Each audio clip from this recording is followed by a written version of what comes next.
Good morning, honorable members and everyone present in the meeting. On the side of the select committee, we also do form a quorum. Thank you. Chairperson Gigaba, I'll hand over to you. Thank you.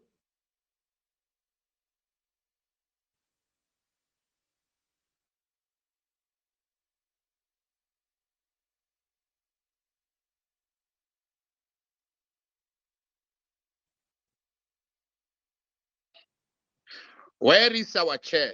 Secretary. Where is the chair? I saw the chair was in the meeting. Is she muted? Chairperson. Where is the other chair? We have two chairpersons here. Where's one? We hear you, chair. Oh, okay. Oh, okay. Can we, Llewellyn, can you rather help us with the roll call? You know, because we've got Eastern Cape, KZN, we've got. Can you do us, and then Ms. Kaka do NCOP, the roll call, and then I'm not sure who's leading the department, whether it's DG or DM. I know there is an apology from the minister, and then we get a roll call from their side, but also so that we just know who's in the meeting from the provinces as well. We do that. Can you quickly do that, Llewellyn? Thank you, Chairperson. I'll do the roll call for the Portfolio Committee on Basic Education. I have yourself, Honorable Mbinko Gigaba, Chairperson. I have Honorable Aduans, Honorable Shabalala, Honorable Malachi, Honorable Morwachetla, Honorable Machezi, Honorable King, Honorable Mashabela, Honorable Dr. Tembekwayo, and Honorable Lobo. I have one apology for the Portfolio Committee, that is Honorable Sukers, who won't be able to be with us this morning, this afternoon. And then there was also an apology from both Minister and Deputy Minister, who won't be able to be with us today. I just need to, once the Select Committee has done their roll call, I can't be sure exactly who from KZN and Eastern Cape are present currently in the meeting, but they will give us an indication. Thank you.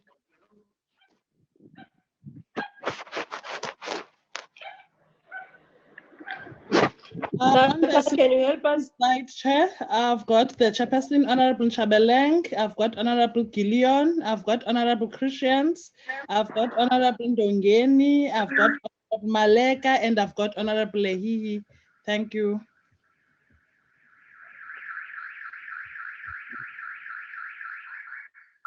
DBE.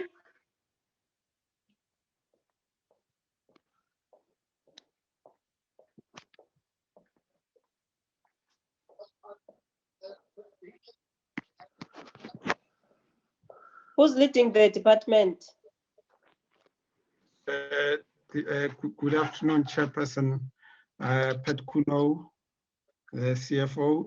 The DG, I think, is joining us. He may be struggling to join, but he's leading the delegation. Thank you, Chair.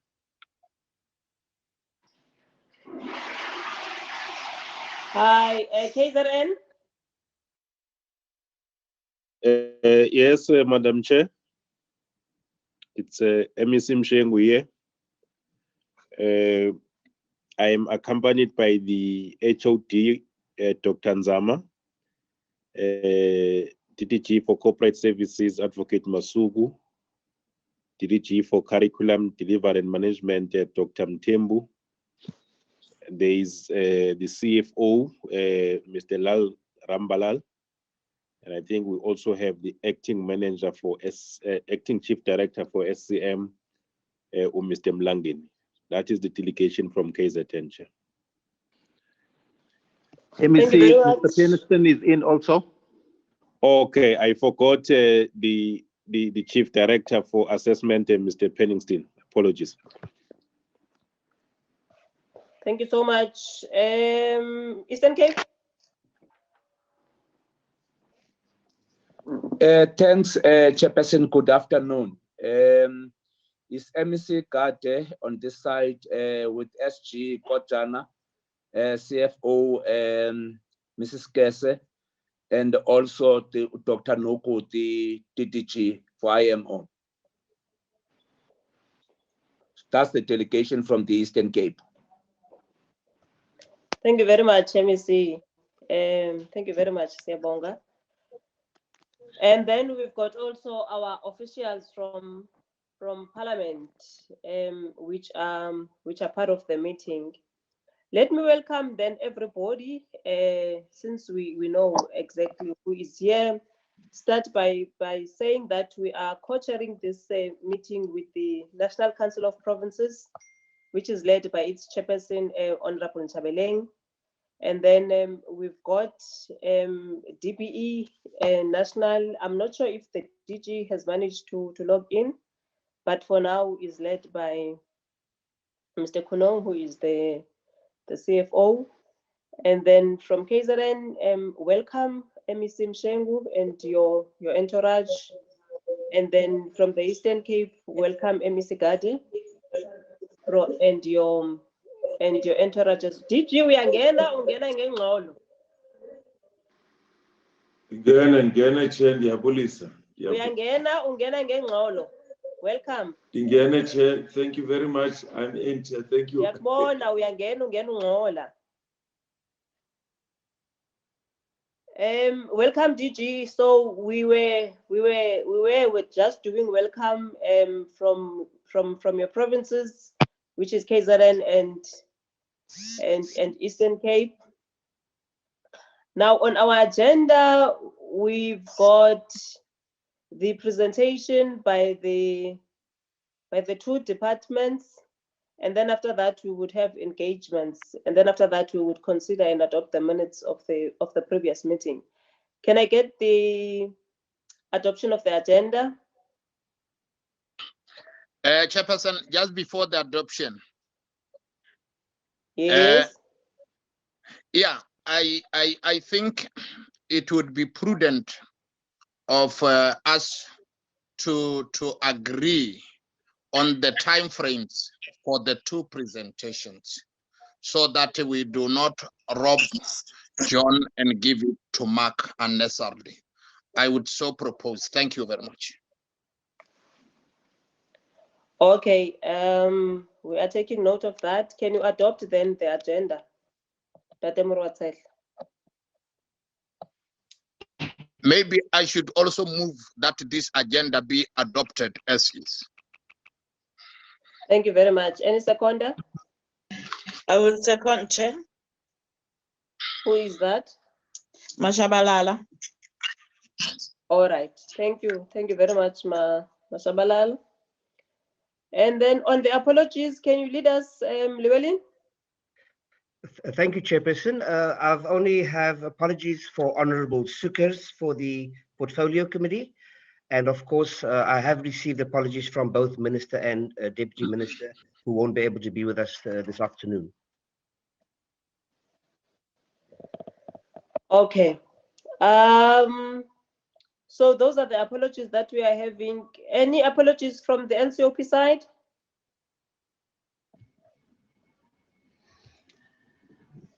There's no apology from the NCOP side, Chair. And just to mention that Honorable Lutuli has also joined the meeting. Thank you. Okay, sis. Thank you very much. It's 10 past 3. DG, can I give you only 5 minutes probably to make a reflection? That is, if you have. And immediately after that, we'll give KZN to present for 30 minutes, that's maximum. And then after that, we'll give Eastern Cape to present as well for 30 minutes. We are having these provinces, it's the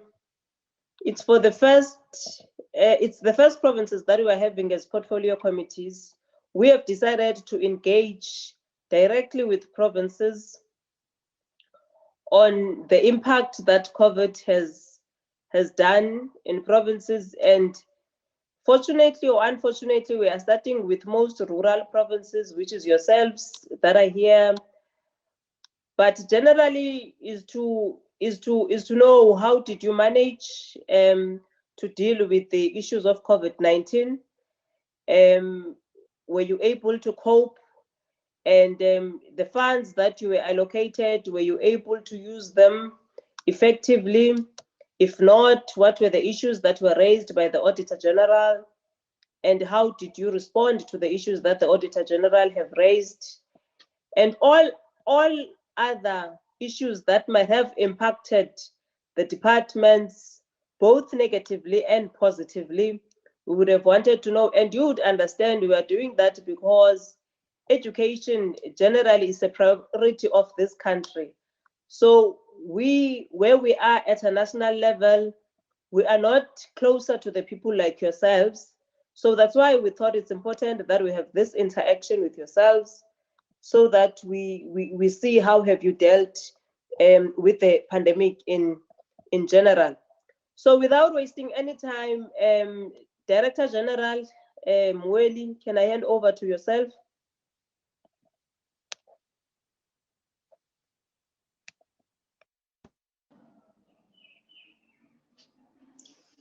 Thank you very much.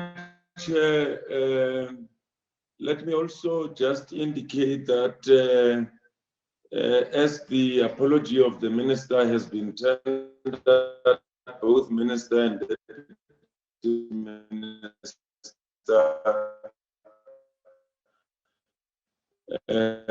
are unable to attend this meeting. Chair of the Portfolio Committee, Honorable from both the Portfolio Committee and Select Committee, Honorable Eastern Cape, colleagues from the two departments and the Department of Basic Education. Chair, we really pleased and would like to applaud the two committees for having requested an opportunity to engage with the two departments to get it from the horse's mouth. More often than not, this information would be presented by us, and I think we'll get it to people who are close to the furnace of fire, where the rubber hits the tarmac, which is where schools are. So all in all, we've been working with provinces. We have engaged on issues that they are going to be presenting to you about at the level of the Council of Education Ministers, at the level of HEDCOM. So these are issues that we are well au fait with. And on that note, Chair, without any waste of time, I just want to say we really applaud the two committees for having sought for this opportunity to get an understanding of the challenges brought about by COVID-19 and how provinces are managing the system under this environment, and how we're responding to the interim report of the Auditor General. Thank you very much, Honorable Chair and Honorable Members. Thank you very much, DG. KZN, MEC Shengu. Yes, Madam Chair, thank you so much. I will also not take so much time, Chair. Safe to say we really want to thank the leadership for inviting us to this platform so that we also present the report of how we have been managing things since the outbreak of COVID-19.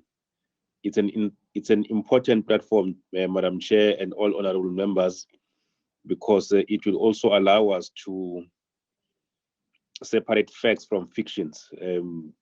The whole issue around COVID-19, how we have managed it, its related procurement, has actually generated a lot of public interest and views.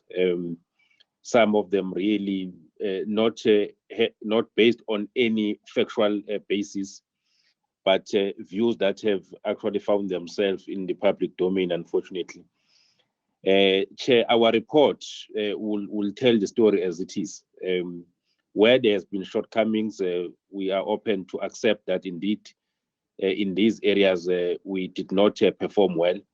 But again, where we think that we have been fairly unfairly judged, if I may say so, we really have taken an approach to stand our ground on matters where we believe that facts are actually on our side.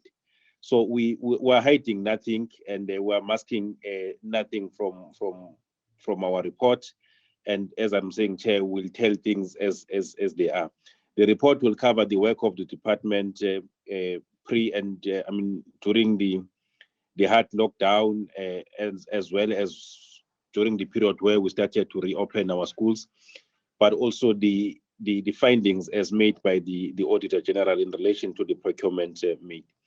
I just want to make 1 or 2 points, Chair, then hand over back to you.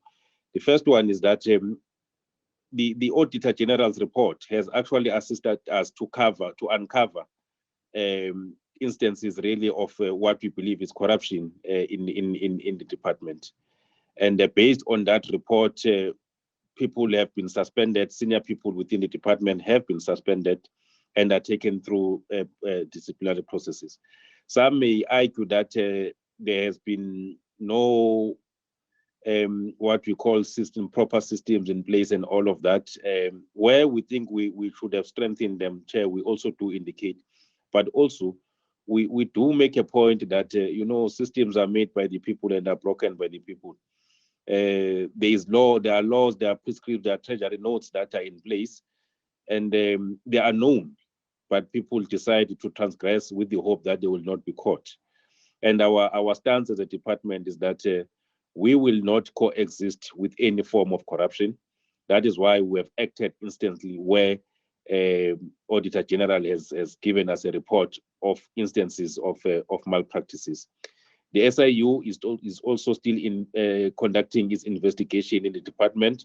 We have directed all the officials in the department to cooperate. And once we get to be given the final report, we'll also be guided by that report as to the action that must be taken. The last point, Chair, which I want to indicate is that KZN is a very big system of education. 6,148 schools that we have to manage on daily basis as a province of Kwa-Zulu Natal. And there will be instances really where there will be challenges that we continue to grapple with, particularly around the provision of water in the province, in our schools, in parts of the province where water scarcity is generally a problem. In districts such as Mkanyagude, Zululand, Herikwala, the part of Utugela, those are the issues of those are the districts that have water scarcity. But in other districts, we are also trying to manage the situation of the higher bills the exorbitant bills that we get from the municipalities, and we are contesting some of the invoices and all of those things because we do want to ensure that each and every cent is properly accounted for. So because of the nature of our system and how big it is, Chair, it is possible that you will find instances where in one school there will be certain problems, but unfortunately there will be generalization that there is a problem in KZN schools don't have PPEs and all of those things. Chair, I do want to put the committee at ease that when we delivered all the PPEs, and the PPEs in our case really relate to masks only for learners as well as the educators. There has not been a school in KZN that has not received the allocation from the Department of Education. And where the delivery was late, we're open about it to say, due to the lack of delivery by the suppliers, PPEs will not, in fact, it was only one instance where we're opening the entire system and delivery, the rest of deliveries were made on the Monday when the schools had already opened, and that only affected about 3 districts out of 12. But we continue to have instances where people say there's a problem, PPEs have not been delivered and all of those things. And our approach, Chair, is simple. If there's a school that has not received or that claims not to have received masks or any form of PPEs or other COVID-19 essentials, we request to be favored with a name so that we attend to that situation. And I do want to indicate that thus far, Chair, there has never been an instance where an allegation of absence of the provision of PPEs has been backed up by giving us a name of that particular school. Whenever we request such instances, we don't get information. In other instances, Chair, which we are now observing, are learners that they don't wear masks. They simply leave home and come to school without mask, when each learner has been provided with 2 masks. The whole 2.8 million learners in KZN, all of them were given 2.2 masks per learner. But now we are getting instances where learners don't come to school without a mask. Particularly after the instance, Chair, you will remember the unfortunate incidents of rape that happened when a learner went back to fetch a mask. And the provisions or the regulations were amended to say we must put spare masks in our schools. And I think that is being abused by the learners. But it also speaks to the responsibility of parents, because responsible parents should not allow learners to leave home without a mask. So, Chair, I wanted to highlight those things just as a preface, and do indicate that if honorable members have or identify certain challenges in different schools, we request to be given pointed and specific information so that we act on such. Today, in one of the provincial papers, we saw a story of one school in Phoenix that is claiming to be short of COVID-19 essentials such as sanitizers, sanitizers as well as the cleaning material. We have attended to that situation, but we have also taken the principal to task to say you allowed things to be finished without even indicating to the district office that in next week these things are going to be finished. So can we get more stock? Because the stock are there at district office, but if principals don't indicate beforehand that they are running out of stock, we then get to have a problem. So I'm saying, Chair, but in that school we have intervened, and if there are other schools where honorable members know of them, we greatly appreciate to be given pointed information so that we don't go all around looking for schools that are said to be short of COVID-19 essentials when actually they are not. So you give us information, it makes things easier, and we intervene. And where, as I'm indicating in the case today, really there was a shortage in that school, and we have replaced those items that they had run short of. So it helps to be given pointed information. But without further ado, Chair, so that I don't eat much of your time, I will hand over. I'll hand over back to you, Chair, or I will ask the HOD to lead in terms of the presentation as allocated with 30-minute comrade, Chair. Thank you so much.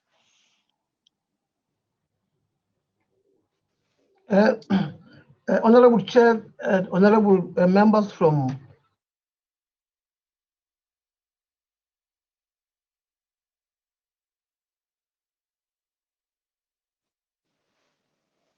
HOD, you are muted.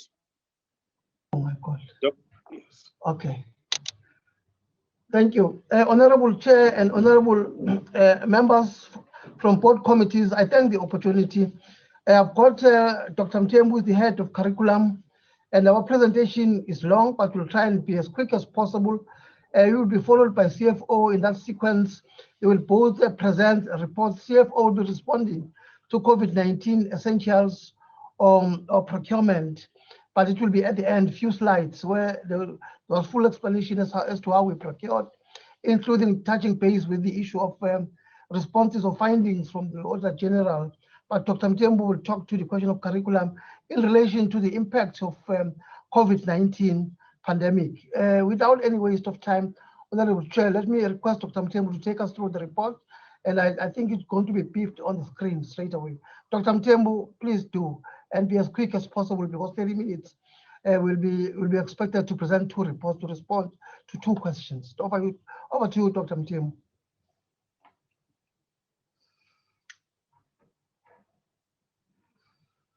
Dr. Mtembu, are you there?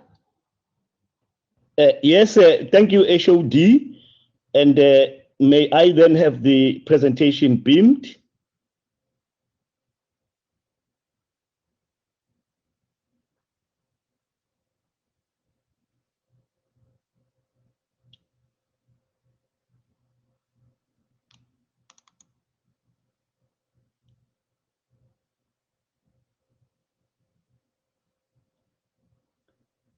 I don't see the presentation this side. We also don't see it. I think we've got Honorable Sibia as well, who's the chair of the Portfolio Committee in KZN. Are you part of the meeting, Honorable Sibia?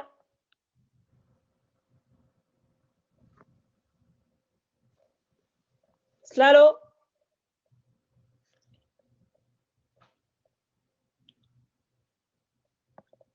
Can somebody flag the presentation in the meantime from KZN? Dr. Mtembo, are you able to flag the presentation, flight it from your side? No, I'm unable to do that. We sent the presentation with the hope that it will be flagged. Let me try and get it on the screen. Just give me 1 second.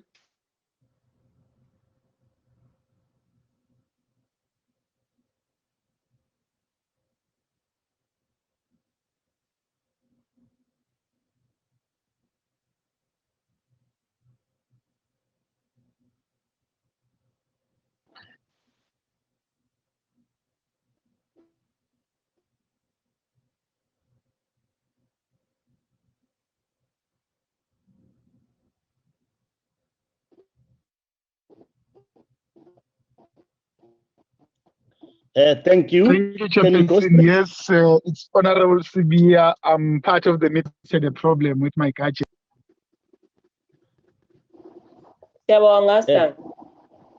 Thank you. Let me greet all the honorable members in the meeting and actually say that we'll try to move as fast as we can with the presentation because it was sent before time. Can we go to slide number 3? In this slide, Chairperson and honorable members, we're trying to summarize all what we are going to say. This is the summary of of the impact of COVID-19 in the province, where we are saying there were problems which were created: school closures, diversion of resources, lack of at-home learning material, restriction of movement, which led to the lack of financial resources for parents to pay school fees at that time, lack of reliable information on the progress of COVID-19 and school reopening, fear of school return and emotional stress because of COVID-19, new financial hardships leading to difficulties paying school fees for children, stigmatization of those affected, and the other two are the lack of maintenance of schools and vandalization thereof, and the lack of teacher development during closure. And we're saying the impact was direct, and can we go back to that slide? We're saying the impact was direct and indirect, but the outcome of this whole thing, or the indirect impact, was the school dropouts, loss of confidence and self-esteem, loss of quality curriculum coverage, and slow progress in the attainment of the learning outcomes at the end. Next slide. Next slide. We are saying schools were disrupted in the province. Can I give the details in the next slide? Yes, these are the schools which were disrupted, and the 137 between 8 and 13 September, and 22 between 14 and 25 September. And we have listed the actions which we have taken to deal with school disruption, as well as the involvement of South African Police Service. Next slide.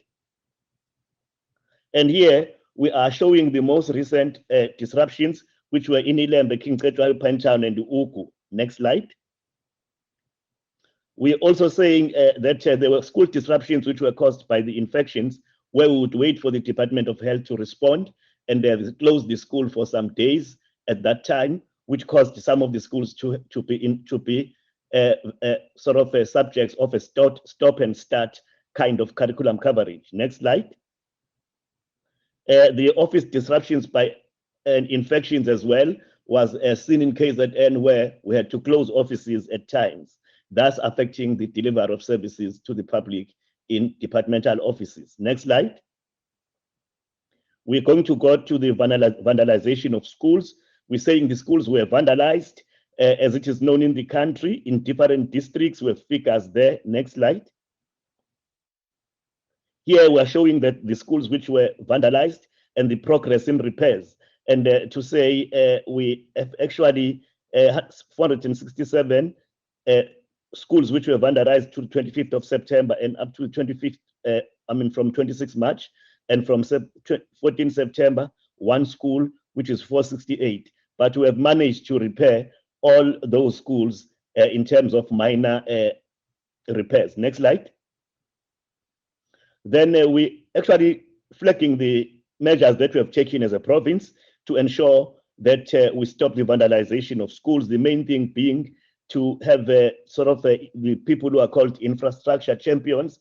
And in the first column we have measures, and in the second column we have progress. Next slide. We're also saying that the shortage of classroom and furniture, of infrastructure and because of class sizes was also another problem. And we have explained the narrative there that the main question was, how are schools going to practice social distancing when there is limited space? Next slide. And then we also spoke about the class size as a critical parameter for reopening of schools, to say when we wanted to reopen schools, the main question was, how are we going to double and multiply the classrooms and actually multiply the human resources? And those were serious challenges of COVID-19. Next slide. Here we are actually showing the demand of mobile classrooms, which actually said to us, we won't have resources to fund this. And then we decided that each district would get 100 mobile units. Next slide. The shortage of furniture was another thing, because double desks could not be used as a result of social distancing rule. Next slide. This is the summary of the shortage of furniture, the number of schools, 1,560, the desks that we needed, 84,000, and chairs, 53,000, and we have aggregated that into districts. Next slide. We talk about water and sanitation. We actually saying here, the COVID-19 came with a demand, more demand of water and sanitation, which actually had to actually put pressure on the available resources, because these were the non-negotiables. Next slide. This is a summary of schools affected by water challenges and schools affected by sanitation challenges, as well as the total of 5,254 schools as a result of the COVID-19 problem that came to us. Next slide. Well, of course, we are saying then these are the measures that we have taken in KwaZulu-Natal to address the issue of water challenges. We are aware that water is likely to collapse the department financially, and we are actually saying that we are coming with other ways. For instance, we have started with the program of boreholes in Umkanyagute, Zulu, and Umzinyati, and Ilembe. Next slide. And we're actually saying, in terms of water tanks, these were the demands, 3,400. Next slide. The measures which we took to address the sanitation challenges, we did provide mobile toilets, we did service the toilets, so as to move on with our challenge and ensure that we prevent infections. Next slide. This is the demand for toilets. The schools which requested chemical toilets, 798, and the school supplied was 787. Next slide. The eradication of pit latrines, we have made progress there. And the narrative shows that the 29 schools, we had 209 schools, and the site handovers have been done. And in other words, there are areas where we replace the whole structure of the school and provide proper toilets, and in other areas, chemical toilets. Next slide. This is a summary of some of the schools which are in the planning stage, 6, design stage, 422, tender stage, 260, construction stage, 407, and completed 230. And then we are actually saying that where the schools are being constructed, we are not coming back with pit latrines, but we put proper structures. Next slide. We talking about learner transport. The only thing we want to say, Chairperson and honorable members, is that we are nearly compromised, because when social distancing was at 1.5, and also the rule on transport, we realized that we were going to collapse because we needed 3 times the number of buses. But in the next slide, we are actually saying that next slide, this is before social distancing, these are the number of buses that we would have, or the number of learners that would benefit. But if social distancing was applied in the other column, you can see that we were going to carry half of the learners instead of all of them. And we want to say, the reason why we say, next slide, the reason why we say this was the minister's announcement saved us, because we are able to transport all the learners now. Next slide. We want to talk about COVID-19. Next slide. Oh, yeah, we're talking about COVID-19. The next slide. We're talking about COVID-19 infections, and you can see that from March to August, the red line. But if you look at September to 25 to 6, you can see that the green line there, which is on top of the horizontal line of the Cartesian plane, shows that the curve in schools has actually flattened, but we show that we did have some infections. Next slide. Human resources issues. The issue here, we needed extra teachers, screeners, and cleaners. Next slide. And the appointment of screeners was done in the province. As you can see, there were 6,000 of them. Next slide. The same applies to cleaners. 13,204 were appointed when we started. Next slide. The number of schools and teachers and learners, non-teaching staff affected by comorbidities, we have given that information. And we also want to say that the teachers were recalled to schools when time came after level 1 alert level. Next slide. This is just to show the number of schools, teachers, and non-teaching staff affected by comorbidities. You can see that in schools 621, teachers 778, learners 178, others who are not non-teaching staff 151. Next slide. The approaches to return, we issued a circular, and all the teachers who were out of school because of comorbidities were called back to school. Next slide. The internal arrangements for educators. We had staffing arrangements because we had these new timetabling systems, and we sometimes used teachers of other grades when other grades were not yet back at school. Next slide.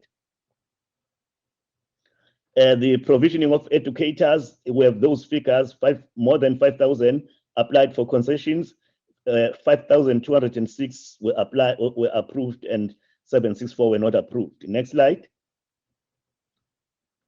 The return of employees, I've explained that we issued a circular number 55 of 2020 requesting them to come back, and all of them have come back except for those who are in special leave. Next slide. We want to talk about school nutrition. We only say that the COVID-19 led to the aggravation of hunger and starvation, where learners who depended on the school meals had to stay at home. Next slide. Then here we are showing that we began to have 5 options. Those learners who collect cooked meal come to school to receive the cooked meal. Those learners who come to school accompanied by parents to receive meals, and parents coming to school, another option to collect food, and raw food, learners coming to school to collect pre-packed cooked meal or raw food, and also the option number 5 where parents collected food. We were responding to this issue. Next slide. This is the number of learners benefiting from NSP, and those who are fed in schools, those who are fed still at home, and so on, although all of them have come back now because things have been overtaken by time, but we just wanted to show that. Next slide. School curriculum delivery. Chairperson, this slide shows that all grades are back in the Department of Education in KwaZulu-Natal. Those red numbers are then the totals. Next slide. We are actually saying this is the impact on the Matric class of 2020, where we lost teaching and learning time, where we are having a teacher who is wearing a mask and a learner is wearing a mask, non-sharing of textbooks, as well as the fluctuation of teaching and learning time because of the stop and start caused by infections. Next slide. Here we are actually showing that even though we wanted to use digital or e-learning or blended learning, but rural schools were so much disadvantaged that it did not make a difference in as far as the disadvantaged people were concerned. Next slide. The disruption of the landscape of learning, we spoke about that to say the water problems sometimes created some challenges in terms of the teaching and learning. So when the water challenges cropped up, we had actually to stop teaching and learning, which affected syllabus coverage. Next slide. Here we are showing the impact, because if grade 11 came later and grade 12 came earlier, and for now grade 12 have covered the syllabus, we are revising. But if you look at grade 11, we're at 60s, 70s, and so on, depending on the subjects. Next slide. It is the same thing, same point we're making to say it affected grade 11, which is the class of 2021, and grade 10, which is class of 2022, and grade 9, which is the class of 2023. Next slide. The psychosocial support, we are actually saying here, Chairperson, that we are doing this, we are providing psychosocial support per district. And as you can see that we have given the training, the orientation, and individual sessions. Next slide. Next slide, the same thing. Then the impact on formative assessment, we did not find time to assess learners formatively because we had to do curriculum coverage. So formative assessment was done very informally in all our schools. Next slide. In terms of summative assessment, can we go to the next slide? Yeah, we're only saying we are going to have a multiple exam kind of a thing, where we are going to have supplementary exam, amended senior certificate, national senior certificate. So the province will be assessing publicly 228,000 learners, which is for the first time because of the pile up of exams. Next slide. Well, of course, this is what we are saying, that we are going to have all these exams, which will demand more monitors, more invigilators, and more space for assessment. Next slide. Well, of course, the internal assessments are arranged like this. We are going to use November for the control test for grade 10 and 11, for grade 4 and 9, and grade R23 will use in-school assessment, which will not need a final assessment. Next slide. As I conclude, I want to say the education system was supposed, in fact, to act as a provincial preventive measure factor in combating the spread of infections, but it became a risk because of the past imbalances and the past backlogs. Therefore, as a result, then we had to start afresh looking at issues of hygiene and others. But as a Department of Education, we did make efforts to ensure that we provide what we're supposed to provide in spite of the negative impacts. Can I then hand over to the CFO to take us through the financial issues? Thank you.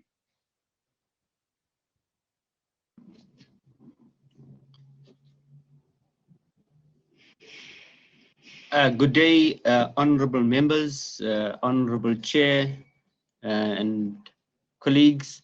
In terms of the impact of finance, we find that during the course of the budget processes, the department did indicate the pressures that was coming about in terms of the expenditure that was going to be made on the COVID-19 spending. And the result was that the department budget was increased by 1 billion rand to fund COVID-19 spending as follows. We allocated 15 million rand to program 1 for the purchase of PPEs and fumigation in the offices and district offices, etc. Program 2, we allocated 943 million rand. This was especially for the replacement of educators with comorbidities and procurement of PPEs, screeners, and provision of desk screens, etc. And in terms of program 7, 42 million rands. This is also for the anticipated compensation of employees' expenditure and the additional services for examinations. Going on to the next slide, the department also done reprioritization of the budget, and at a high level, we reprioritized 52 million rands in the anticipation of the 4,000 additional substitute educators that we had to replace, and also 890 million rands for the expenditure that we were projecting in terms of the purchase of PPEs, payment for cleaning and grass cutting services at schools, appointment of screeners, also the payment to municipalities for water to supply 3,500 schools, and also the other increased costs related to health and safety, including social distancing, such as the purchase of additional furniture, desk and shields, etc. The next slide. But what has happened at the same time, while we have been given an allocation of 1 billion rand from the Provincial Treasury Fund, National Treasury had reduced the conditional grants in the following manner. The infrastructure grant was reduced by 497 million rands. The HIV and AIDS was reduced by 15 million rands, and the MST grant by 5 million rands. So the net effect, on the next slide, we find that although we received 1 billion rand from Provincial Treasury, we were, on the other hand, there was a budget cut from National Treasury on the conditional grant for 517 million rands.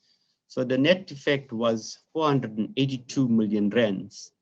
On this slide, we do indicate that the reduced budget by 497 million rands will definitely have a negative impact on the provisions, especially on the non-negotiables and on infrastructure as a whole.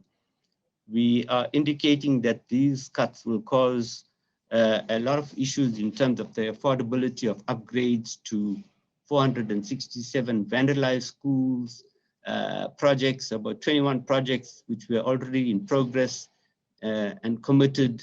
These will not be able to be completed in time. So we also made an appeal to the Minister of Basic Education, National Treasury, and DBE to give us or reimburse us the 497 million rands that was cut, especially on infrastructure. The next slide.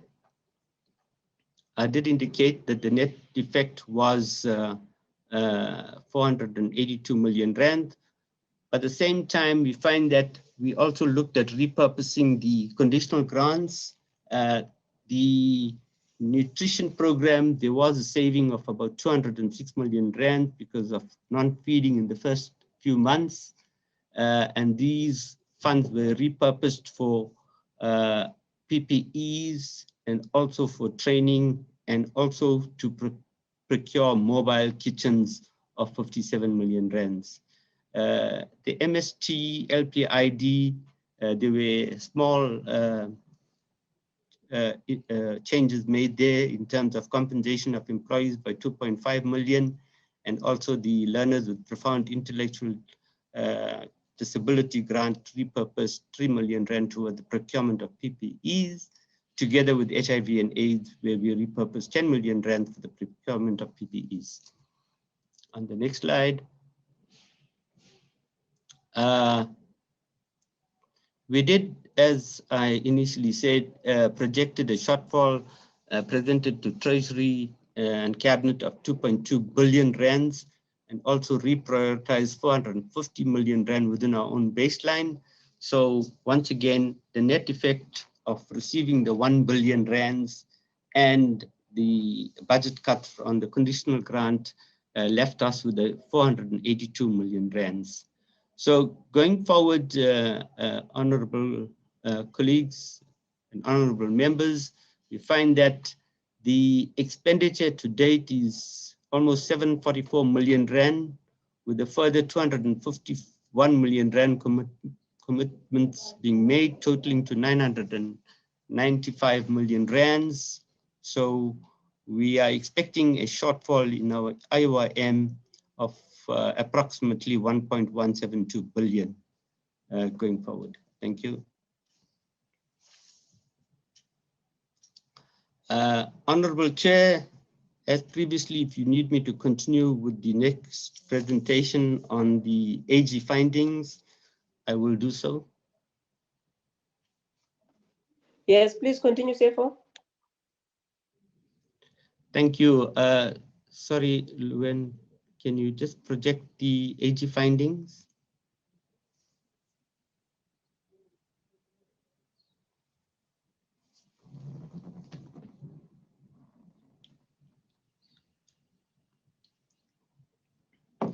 The AG findings was in different phases, honorable members. It was against instruction note 8, then we had instruction note 3, and then coming up and the next audit will be instruction note 5. So these findings was based on instruction note 8 and 3 when the announcement was just made that we're going to go into a lockdown. So I'm not going to go explaining what instruction note 8 and 3 is all about. I'm sure all of us are now aware what happened during this period, but there was the procurement that took place during this period, which led to some findings which we had to indicate on how these findings came about. The next slide. And indicate how we're going to mitigate these findings going forward. The initial major findings that the portfolio requires to know is the deficiencies identified on PPE supplies. Yes, there was initially 26,000 masks that was delivered to one of our districts, and on officials checking the quality of the mask, found it was of poor workmanship, and this was immediately brought to our notice. We informed the supplier, and the supplier immediately replaced these masks. So that was the first major findings in terms of deficiencies on PPEs. But as you say, going forward, we find that all PPEs will be quality checked by the Department of Health, and it is being done as we speak prior to award and by all our officials on delivery at the district level. And it's also been checked by DARD. So the issue of deficiency on PPE wasn't a major issue in KZN in terms of it. But we also made sure that going forward, all PPEs are verified with WHO standards in terms of especially the chemicals in regard to sanitizers and disinfectants. The next slide. The findings in terms of procurement and contract management, we do find that there were issues around the SEM compliance issues, and Honorable Chair and colleagues, it must be noted that initially the SEM unit was understaffed, especially after the ex-CFO and ex-supply chain manager, chief director were suspended and thereafter dismissed. So you find that that these cases were only finalized last year in October, and the posts are currently being filled, and they were advertised and currently being filled. So while that was taking place, there's been acting personnel who has been acting in these strategic positions where basic delegations have been reviewed to keep up with the ever-changing SEM environment, and also to ensure better monitoring of PPE procurement activities. SEM at head office will take the responsibility to coordinate all PPE procurement activities. But it later became known that some of our managers at the SEM unit compromised internal control measures, and that's how we have come about with these non-compliance issues on the AG findings. It must be noted, Honorable Chair, that as soon as these findings were discovered, immediately investigations was initiated and the action was taken as per the outcome below. Two senior managers at director level were suspended. The legal unit of the department been mandated to pursue all possible avenues to recover funds where there's proof that the department suffered losses. And going forward to mitigate this risks, we find that the department now has used a different procurement methodology where bids for PPEs have been advertised openly and there's no quotation for PPP allowed anymore. And where the BEC and the BAC are now evaluating all PPE bids going forward. And also a review of the overall SEM environment has been completed, and SEM turnaround strategy developed and is currently being implemented. So that's the issue around the procurement and contract overall assessment within KZN. In terms of the findings, the first finding was that there was the issue of overpricing of about 316,000 rands, which will be deemed irregular expenditure if not proved otherwise. Honorable Chair, it must be noted that the above findings were based on instruction note 8 and 3, where there was no clear direction on standard prices. However, the department has accepted the AG's findings based on the AG's benchmark exercise it has done with other transversal contracts, because the issue of standard prices was clearly demarcated or given when there was instruction note 5 issued. So going forward, once again, you need to indicate that the department is aware of the issue of the national price, especially on masks, which was at 25 Rand. But going forward, the department has secured masks now at 15 Rand per unit, where it has time to negotiate and make sure that deliveries are done timelessly. So to strengthen our internal control environment, we find that all PPE procurement bids are now pre-audited by Treasury and held prior to award.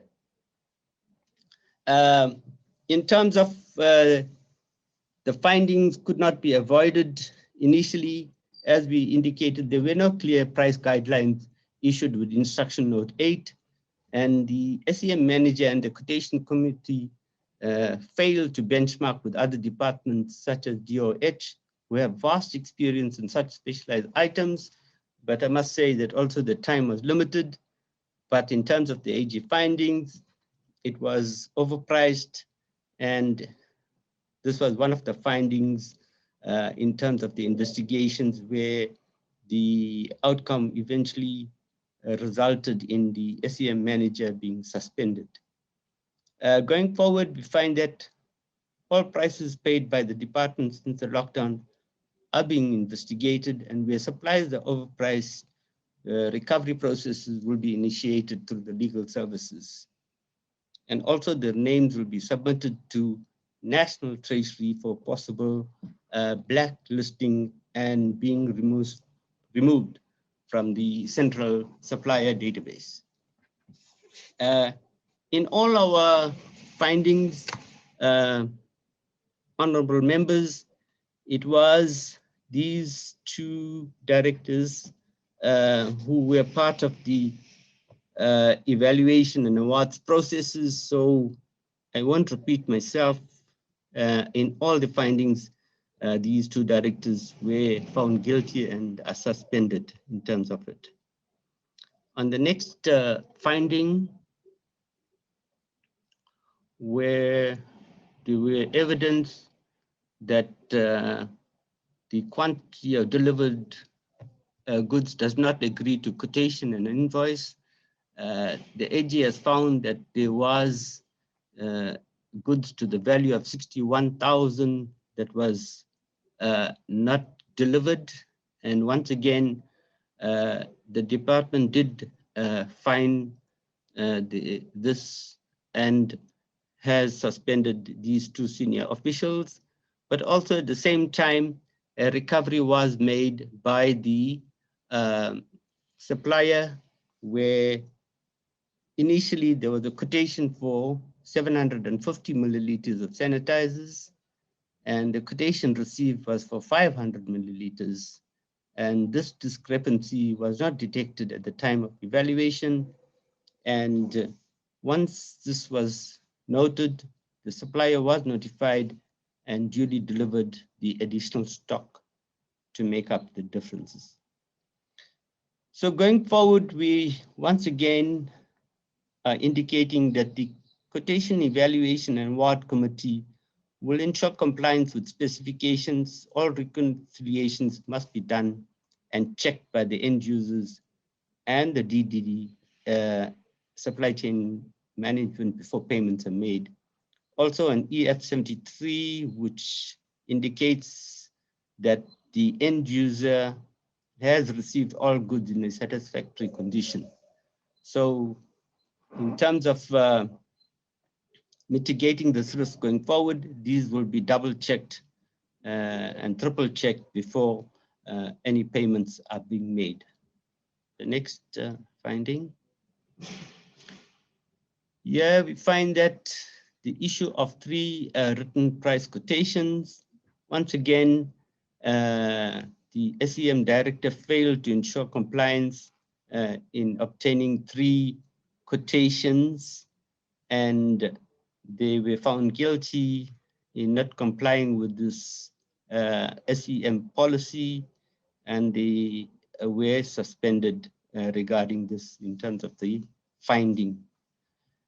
Going forward, the department will ensure that delegations are reviewed and the quotation bid committees restructured and trained, and all quotation deviations are motivated for and submitted to the Chief Director, SEM and CFO for consideration prior to approval by HOD, so that we don't have a simple issue as where we don't have 3 quotations being given to ensure that SEM and transparency is implemented in the SEM process.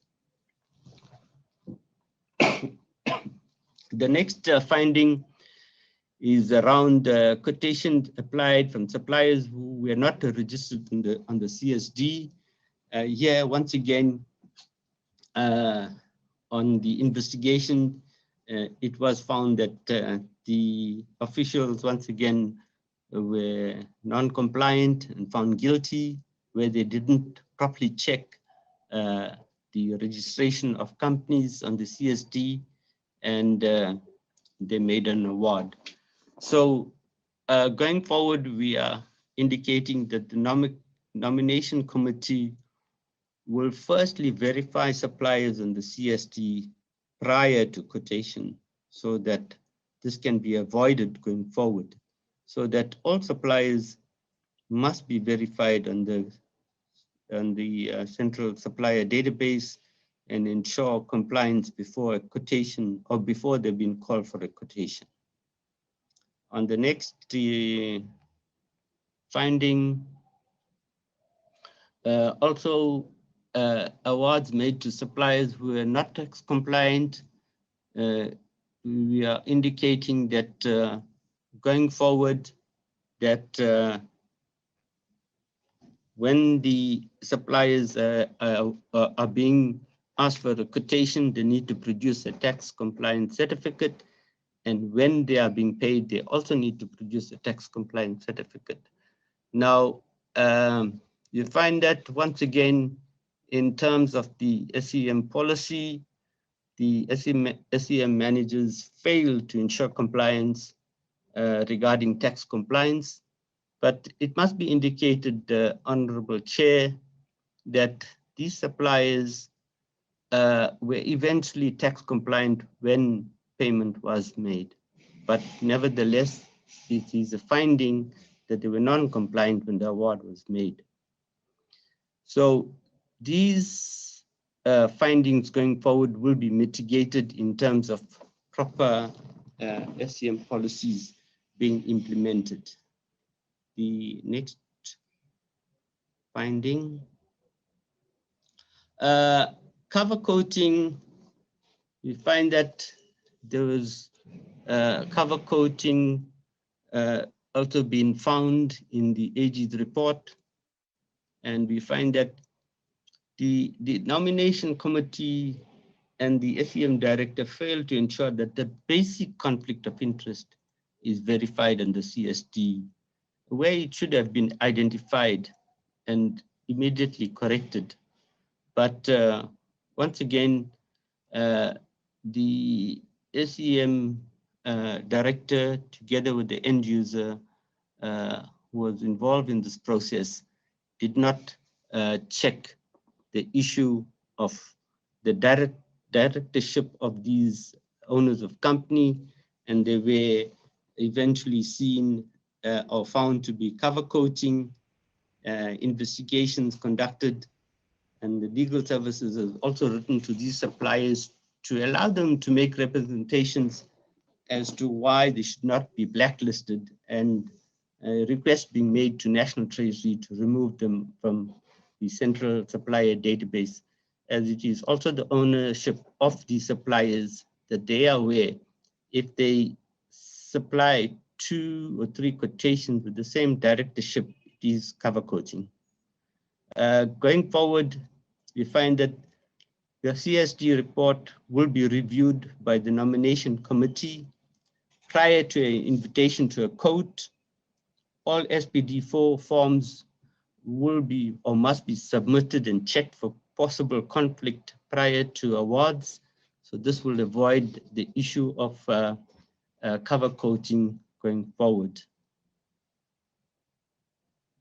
The BBBE status certification not submitted to confirm the status level, but tenders were allowed to bid. This also was a weakness in terms of the SEM process. We find that the SEM director and the team did not look carefully at the BBBE status and awarded points on the physical proof of documentation supplied from the suppliers. And we are indicating that going forward, all these non-compliance issues will be implemented, where the nomination committee will ensure that all suppliers will physically submit proof of BBBE certificates, and this the process of awarding of points will be done fairly so that it doesn't result in a non-compliance issue going forward. Once again, the action taken against these 2 officials who were directly involved in the process of the procurement of PPEs during instruction note 8 and instruction note 3. On the next slide, The issue of local content, once again, these officials did not look at these suppliers completing the SBD 6.2 form on local content, and these will be in future double-checked before an award is being made. And all quotations must include local content declaration forms, and all committees are now being retrained on how to enforce compliance regarding these findings. The next slide. Okay, these honorable chair and honorable members were the findings of the first phase of the COVID pandemic AG findings. And these were our recommendations and implementations in making sure that these things do not happen again. Thank you.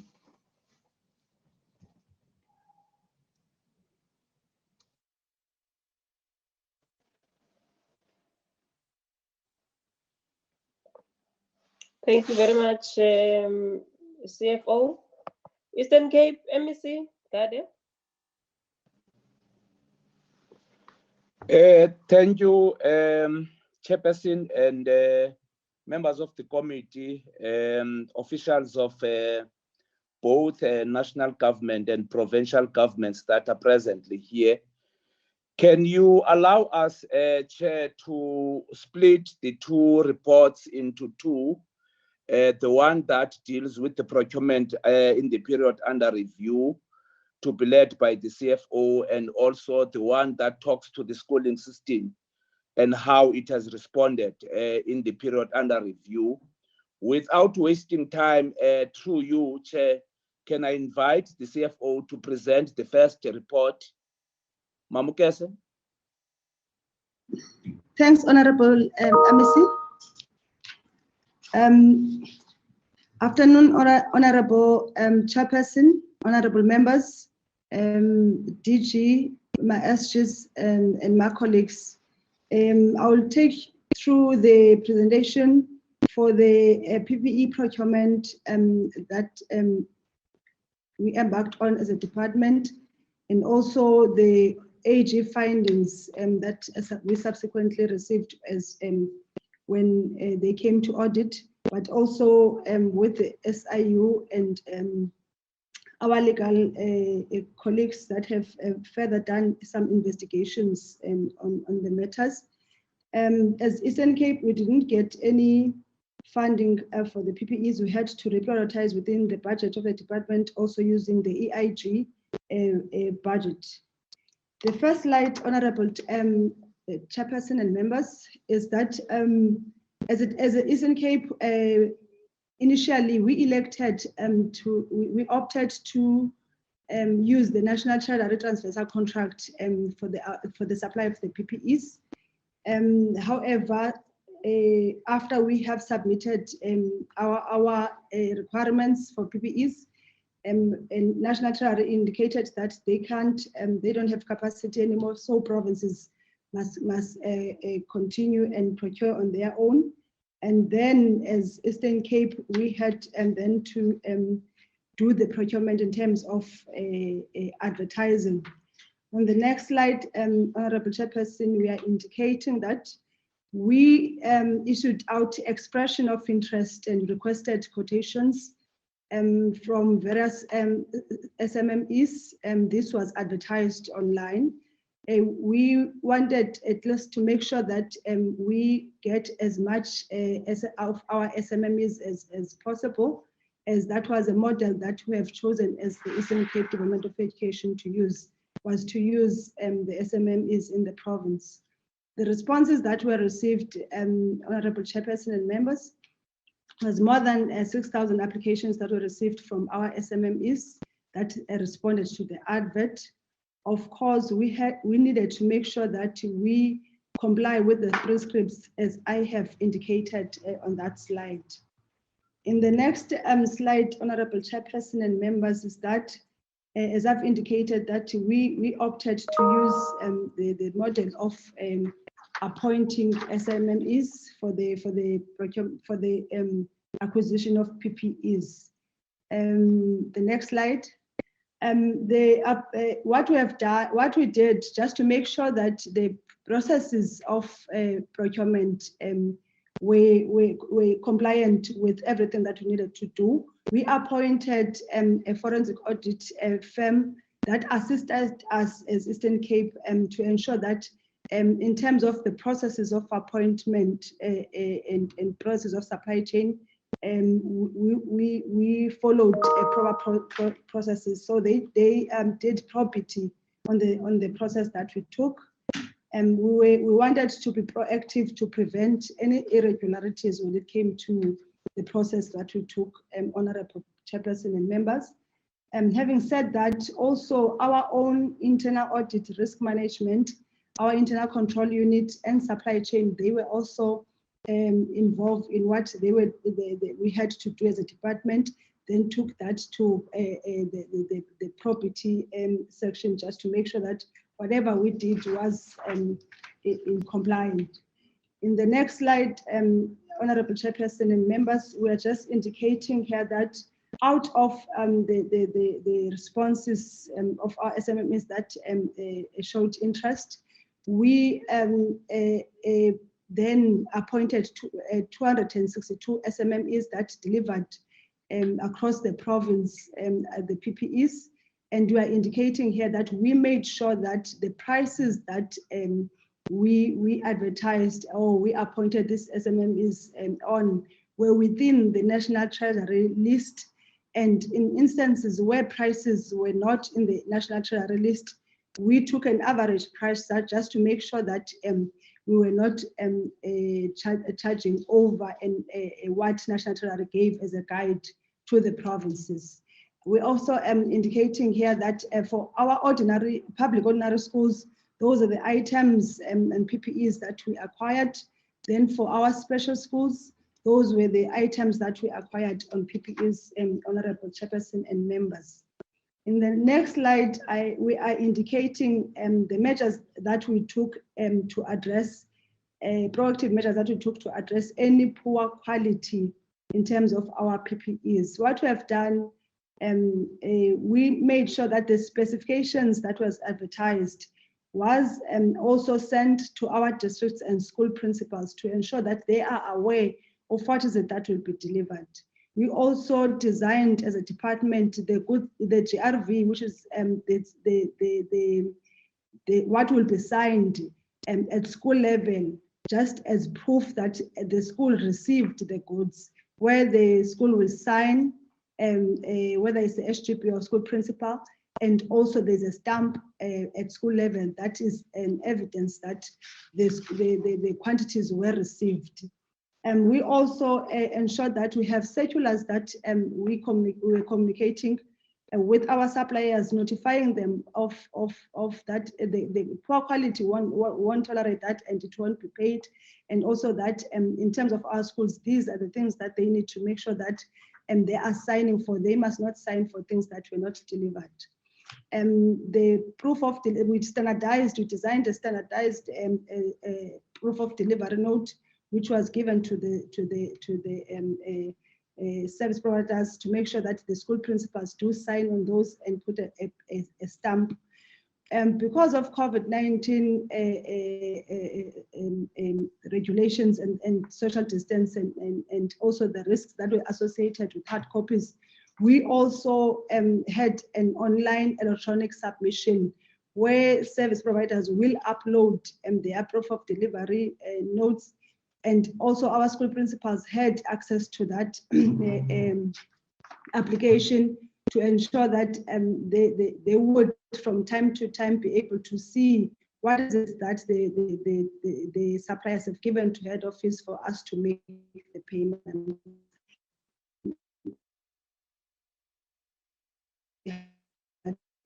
To answer. The next slide, Honorable Chairperson and members, is touching on internal controls that we did prior to the payment. We made sure that all the payments before they are done, the proof of delivery note is signed by the school principals or a delegated person in terms of the SGB or a teacher at school level. And also that we took a random sample of schools where we just phoned the principal to say, have you received the goods? How many did you, so that we could compare with what we had. Of course, unfortunately, there were instances that were reported of poor quality that was received by our schools, which then we had to take those to reputable institutions for testing, sent to laboratory for testing, which was hand sanitizers that were of poor quality. We took those to Rhodes University and also Empathy, so that they could test PATCare and Rhodes University, so that they can test whether they were of poor quality or not. And which those for those two suppliers, it came back to say they were indeed of poor quality. The matter then, we handed that to our legal unit so that they could assist us on that matter. Unfortunately, one supplier was already paid and one was not paid, which the money was withheld. With the one that was already paid, our legal unit assisted us in that regard. Also, that case was also with legal and risk management assisting us on investigations within the department. Then on the next slide, Honorable Chairperson and members, we are indicating the Auditor General findings because we were also audited on the matters, which there was a underpayment of suppliers that was picked up by the Office of the Auditor General. This was because of suppliers. When we appointed the suppliers, we indicated that we have to be within the prices as guided by a National Treasury. And when we gave them the award letters, we requested them to sign and indicate whether they would accept those prices, and having noted that they were quoting above what National Treasury prices as guide were given. And we requested that suppliers let them sign and say they are accepting those prices, which they did. But unfortunately, when they were doing the invoicing, some tend to want to invoice the prices that they quoted before. However, as a department, we paid within the order because we had to make sure that we are paying within the order. Hence, at the time of the audit, that was picked up and it was cleared with the AG to say we had to pay within the invoice. There is a case of overpayment by the department, which on that one also it was picked up that the quantity in terms of what was delivered and what was on the quotation was different. And those then we indicated that for more quantities that they delivered, they cannot charge. They must charge only within what was ordered, which we communicated with the supplier to say the money that was overpaid on them. Unfortunately, they were not done with the full delivery to the schools. So that was recovered in terms of the next invoicing. But also to note on the next one that there was a formula that we came up with as a department on the next slide. And this is also talking to the overpayment, where we said that for 100 learners, there would be one thermometer. So found out there were cases of decimal places when the total then added those decimal places and the quantities were more. So already that was picked up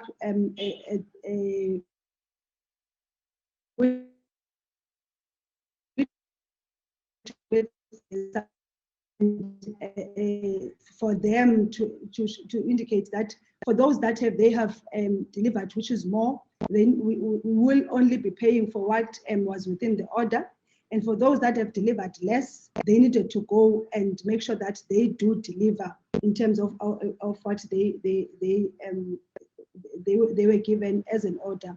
But also on the SIU, together with our internal legal unit, also did some investigations to make sure that on those that were overpaid, those payments was recovered. The next slide, Honorable Chairperson and members.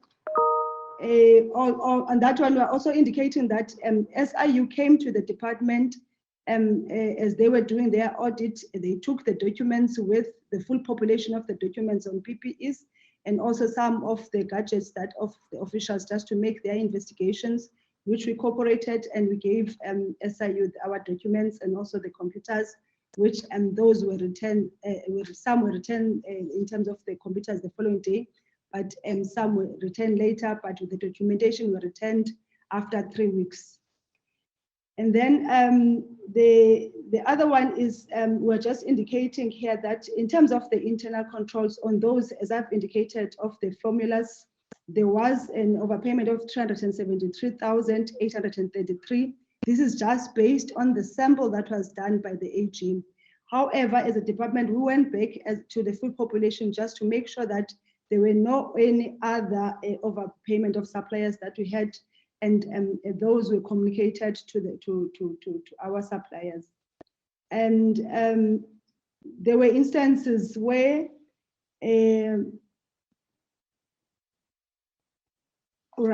there were instances where the AG have identified that on the sample that they have selected, there were shortfalls, which on those shortfalls of deliveries, again, as a department, we immediately communicated with suppliers to make sure that you go and deliver. And our district offices were also assisted the head office a lot in making sure that they monitor what has been delivered at district level. The next finding was on vouchers that were not paid, was stamped with the paid stamp after the payment was done. And this was more on because of some of our officials that tested positive during the period, which then we could not get access to those stamps as the disinfection needed to be done in our offices.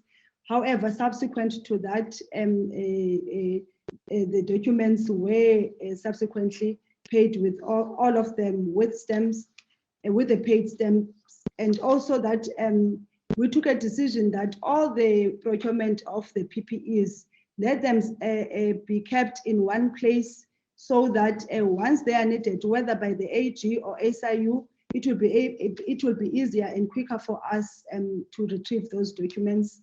And when, for instance, SIU came to take the documents, they were able to take those documents within that day when they came to the department just to get the documents so that they can do their investigations. The other one that we are indicating is the next slide, payment vouchers which are not stamped. I've also spoke to that, Honorable Chairperson and members. The next one is just to say, then how, why were these findings not avoided? The one of formulas, we wanted to come up with a formula that we're going to assist the department to say how many thermometers can we buy for each school, which I think when we say one is 200, they were decimal.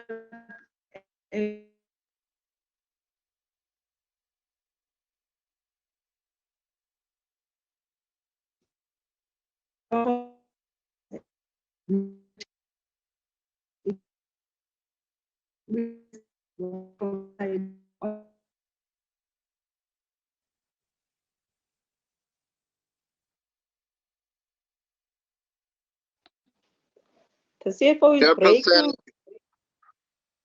Can someone help her? No, she is breaking. SG, can you assist? Sorry, Chair. Sorry, Chair. Mam Kese?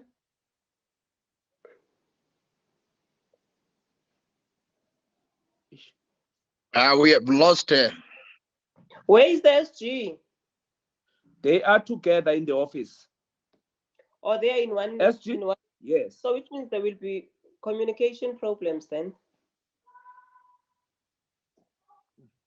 Who is that SG? No, not yourself, man. Please, no. Not you. Not the word of the. Not the word of the Ingata. CFO. Yeah, they are both dead. What do we do now? Apologies, Honorable MEC and Honorable members. It was a network from our side. I was cut off. Okay. Can I continue, Honorable Chairperson? Proceed, Sisi, proceed and try to be quicker. And then the other was control that we said the cases where the money was lost, how much of that was recovered.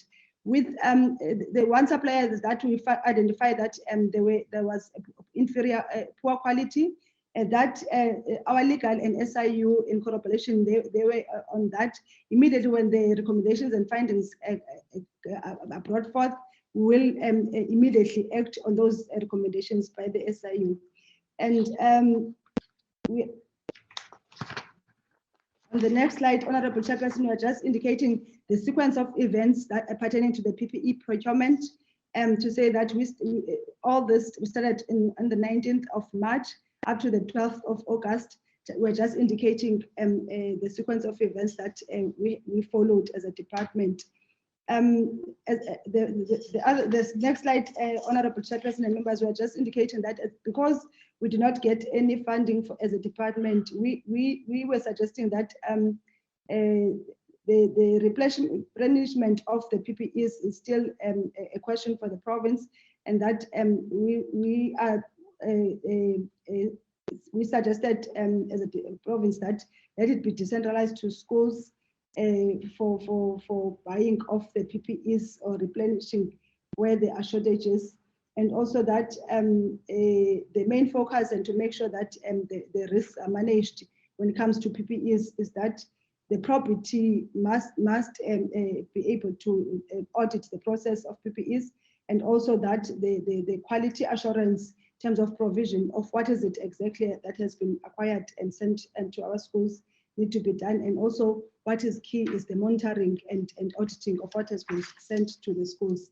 The next one is just to indicate that there were three main risks, the findings that we had, which was the shortages. This is what we have identified as a risk, because of we utilized our MS data, that was updated up to November, and there were schools where there has been movement of learners, and that in terms of corrective measure, working with the district, and those consignment were taken to the district, and the district redirected the consignment. Then also on closed schools where the learners have been moved and realigned schools, then also our district office was key in assisting to deliver to the right where the learners have been moved to. And also in terms of poor quality of our PPEs, that as much as our schools will report on that, but also utilizing people that test whether there is quality, is good quality or not, that has also assisted us as a department. Then the next slide is just a conclusion, Honorable Chairperson, to say we have attached here the just specimen of what we have been utilizing to communicate to our schools and also to our districts. And also as a department, we are indicating that we took a decision to make sure that we utilize SMMEs in dealing with and delivering our PPEs to our schools. Honorable Chairperson and members, then this is just the specimen of what the communication that was between ourselves and the schools as proof that we delivered, we communicated to schools, and also that we gave guidance in terms of what is it that they had to expect and do at school level. Thank you very much, Honorable Chairperson and members.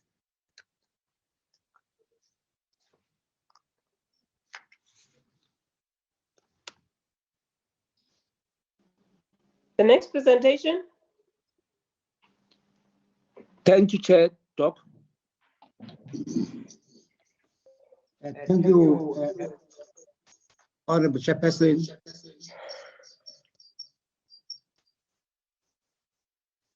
Thank you, Honorable Chairperson. Honorable members, the honorable MECs from 2 provinces, HODs, and also colleagues. Honorable Chairperson, this is the presentation from the Eastern Cape, which is actually highlighting very topical areas that have been affected by COVID-19.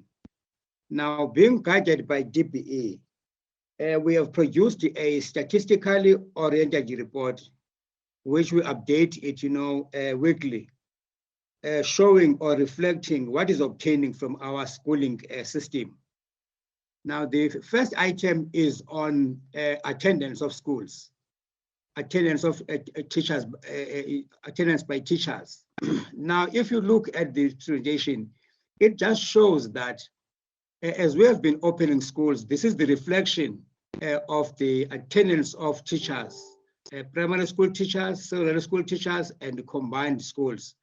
In the given periods from 14th of September to 18, 21 to 23 September, and up to the 19th of October. Next slide, please. Then the next slide indicates, Chairperson, the attendance rate of learners, following the trend that we have shown in the attendance of by teachers.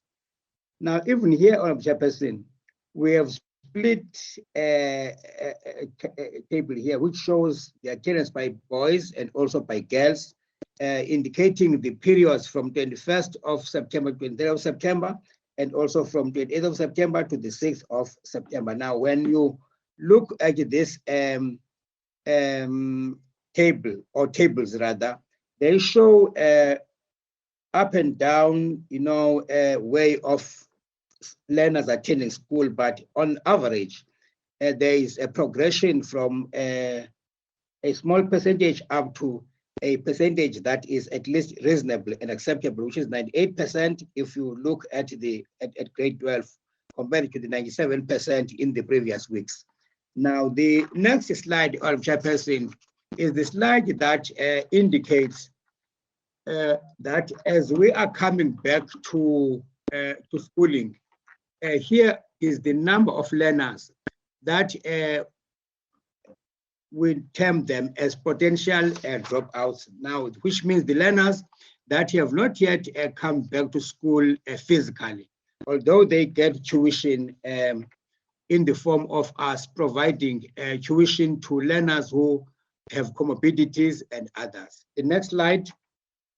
The next slide, Chairperson, indicates the curriculum coverage during COVID-19. As we have been affected by this pandemic, we had to reflect to DPE what we are doing as the province in terms of providing tuition in spite of the challenges.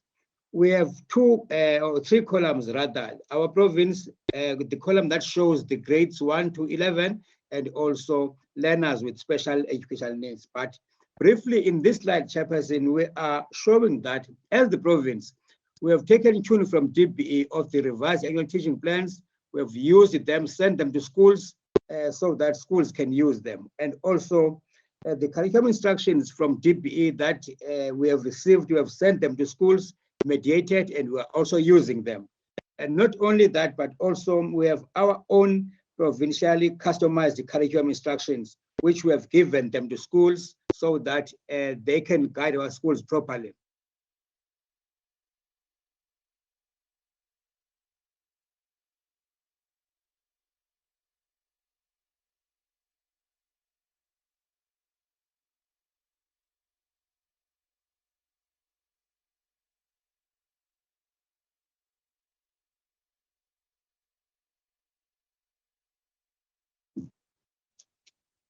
They all gone. What happened? Another death. This is a No, serious one. there's no death. It's the death of technology, Chair.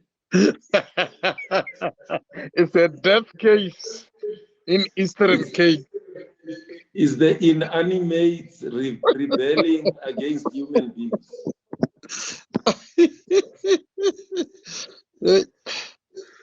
Onde se sente 4.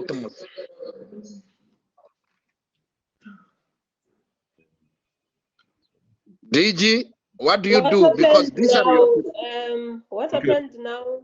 Thank you very much, Chair. Thank you very much, Chair. There is the HOD. The HOD is there. He's taking charge, Mr. Kujan. No, thank you very much, Chair and honorable members. Can you go to the next slide? I know that there's a problem of connectivity. This is the continuation of support that the province is providing to the grade R to 11 and those with special educational needs. Dr. Nugu will just join in if the... Can all other people just move to, can you mute your phones? Whoever that is not talking.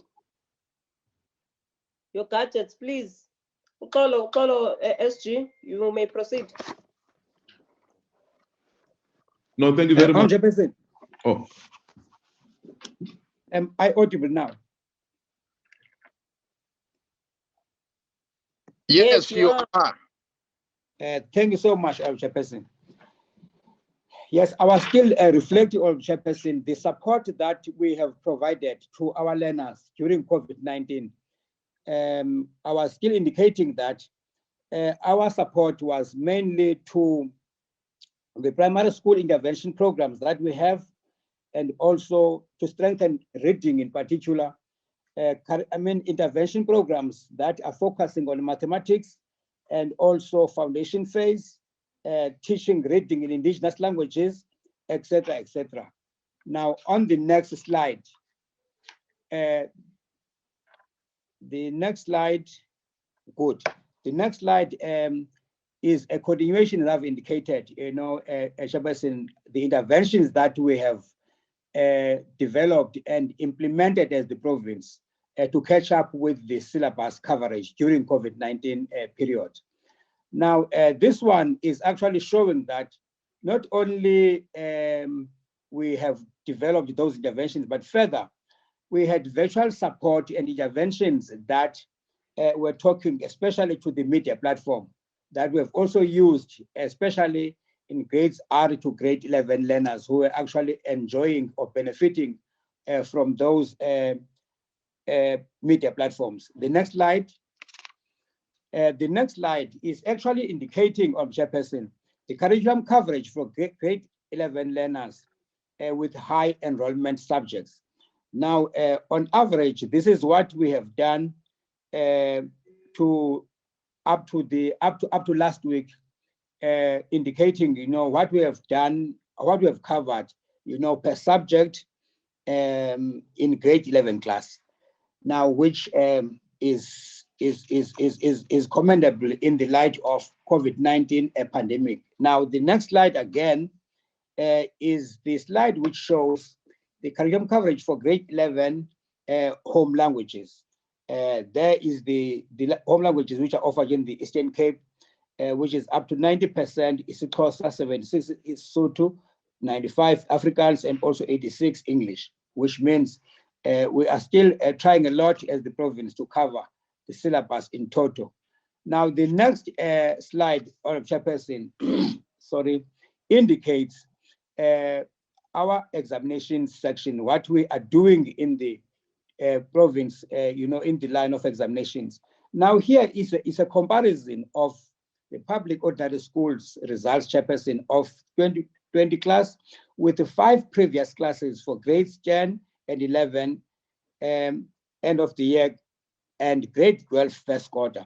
Now we're doing this comparison to check where our learners are in grade 12, comparing them with 5 previous classes.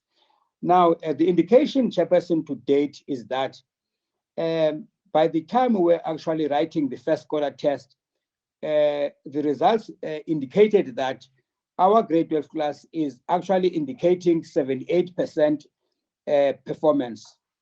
So, and then other subjects, other years also show grades 10 and 11 classes progressively.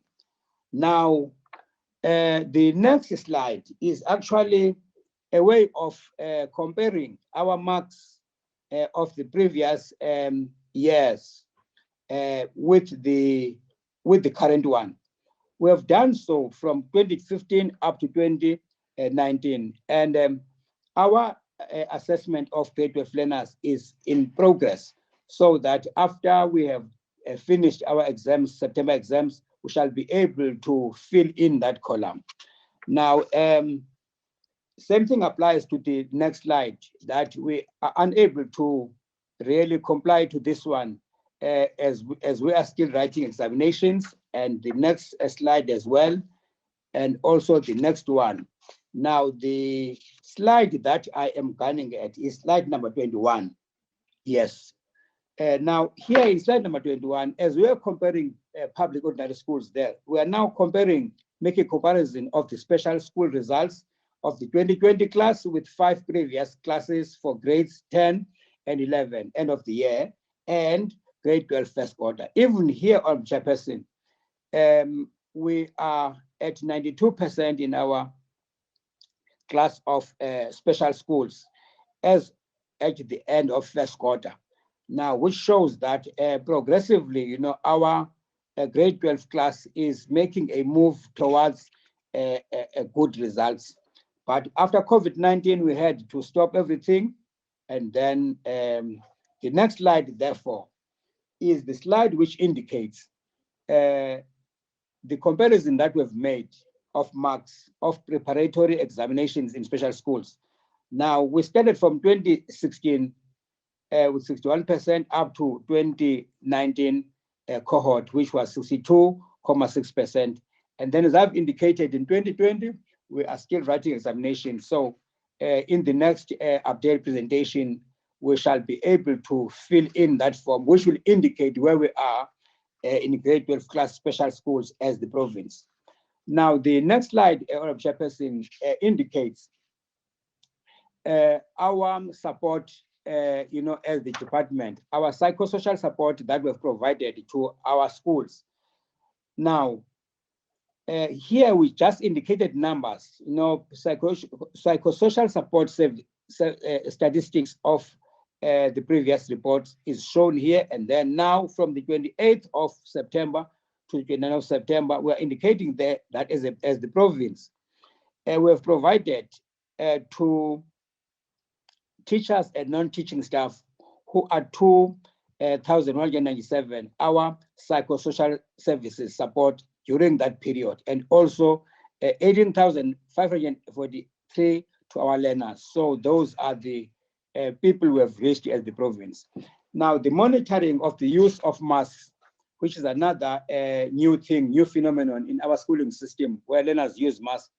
Yes, we are doing our best, as the province with our schools to really ensure that our learners, use masks as regulated. So that slide is indicating that. And then also to say that we also provide mask breaks, as needed, which is done by our class subject teachers. Now, the next slide, Chairperson, indicates our provisioning of National School Nutrition Program to our learners. Now, this slide indicates progressively how we are feeding learners. Now, we have numbers here up to the 7th of October, which is the current one. Now, the number of learners benefiting from National School Nutrition Program, and the number of learners that are fed in schools, number of learners fed still at home, and also number of learners receiving food parcels, and measures in place and to encourage more learners to receive school meals, as we have indicated in this slide, Chairperson. Now, in the next slide, Chairperson, we are actually talking here to teachers with comorbidities, which again is a new phenomenon, in our schooling system, talking about people with comorbidities. It's because of COVID-19. Now, we have indicated these figures that as the Eastern Cape province, teachers with comorbidities still not returned, to school. We have indicated here that granted sick leave is 387, incapacity leave 167, maternity leave 97. Now, these figures which I've indicated here, they exclude the number of teachers in the Joe Gabi and Chris Hani West district that were absent due to the COVID-19 outbreak. Now, the following slide, Honorable Chairperson, is indicating COVID-19 cases since lockdown, cumulatively from the 26th of March up to the 9th of October in our province. Now, we've indicated there, and then the last column there, or the last part, it shows up to the 7th of October per school. Now, which means we have actually a total of 1,168 educators. Number of recoveries as at 7th of October. And then number of teaching staff, 1,374, and also learners, 328. This whole slide is actually showing as well the fatalities which we experienced, but as the province of the Eastern Cape so far, we are still managing, or we are managing the issue of COVID-19. And then the next slide, Chairperson, is talking to an outbreak which happened in one of our districts called Joe Gabi district, in a school called Assessme International School and Maletswai Primary School. Now, here, after the risk assessment was conducted by the Department of Health officials, where initially 20 learners were infected, a decision was taken to test all learners. Now, the learners were found to be in 2 classes. 750 learners and educators were tested and allowed to come to schools, but follow all the necessary precautions. Results came confirming 102 learners, 1 educator, and 15 contracts. And 15 contacts, community-based. Now, school was finally closed and disinfected on the 17th of September. Now, successful ward-based rapid response team in Joe Gabi. Contact tracing, loud hailing, and support were conducted. 42 family members were conducted, screened, and tested. 34 of these families were traced successfully, and the contacts that were traced is equal to 177, and also contacts that were untraceable, 18, contacts that were tested, 159, contacts that were recommended for self-isolation, 11, and cases that are recommended for stage isolation, 23, who are currently isolated in Stainsburg. Now, this is the statistics of Chairperson, which shows the outbreak in Joe Gabi, as well as testing and action taken at Tembeni Sasana School. Now here, the category is that of learners and also contacts is shown them, as well as the testing and action taken, as well as at Maletswai. So that slide is actually indicating statistically this outbreak in Joe Gabi and what we have done, quarantining and everything else. Now, the interventions there by our departments, debriefing and provision of psychosocial support services, because all the cluster departments which fall in our cluster, they converged, and then interventions were made as I have indicated here. So grade 12 learners who are negative will continue to write their trial examinations as we're writing exams now. Application from DPE for concession for the 3 positive learners that will result in the recalculation of the SPA, which will exclude the trial examination components, is done. Closing of the school with a view to further contain the spread of the virus and mass mobilization and awareness campaign in the area to combat the spread of the virus. Now, the challenges: non-availability of quarantine sites in Jogabe during this period of level 1, as most identified sites are pre-booked, non-compliance to COVID-19 protocols in the community, non-wearing of masks and holding of soccer tournaments, and also overcrowding homes.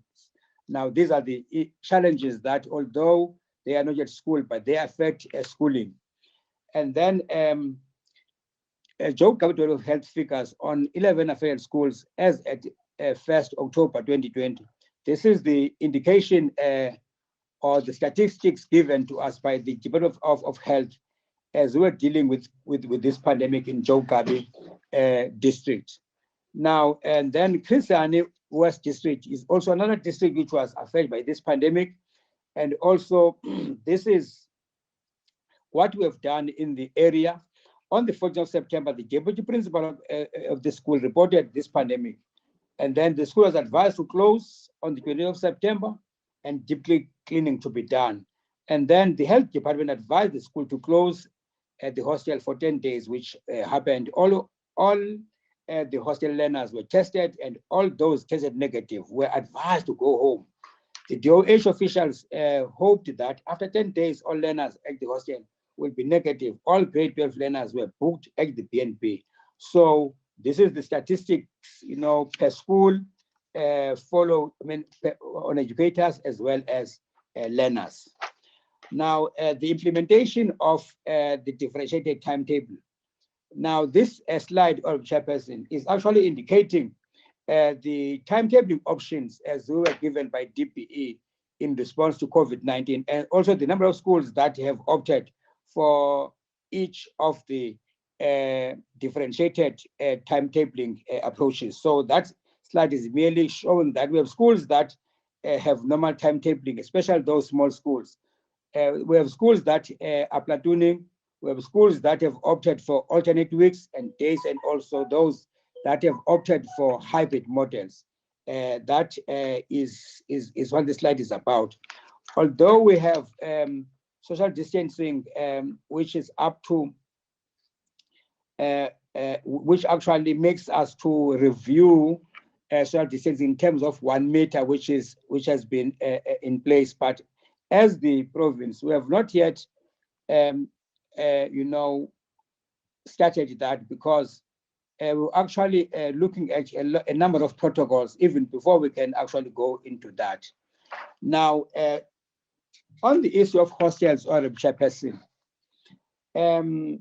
we understand that the hostels are a place whereby we don't want to risk the lives of learners. We are still sticking, in the provinces, in the province, to that 1.5 social distancing, because we were saying that once we actually look or affirm that we can actually come to 1 meter, it will be after we have actually satisfied ourselves that at least, in the areas where there are hostels, it is safe to do so. Now, the issue of QLTC programs.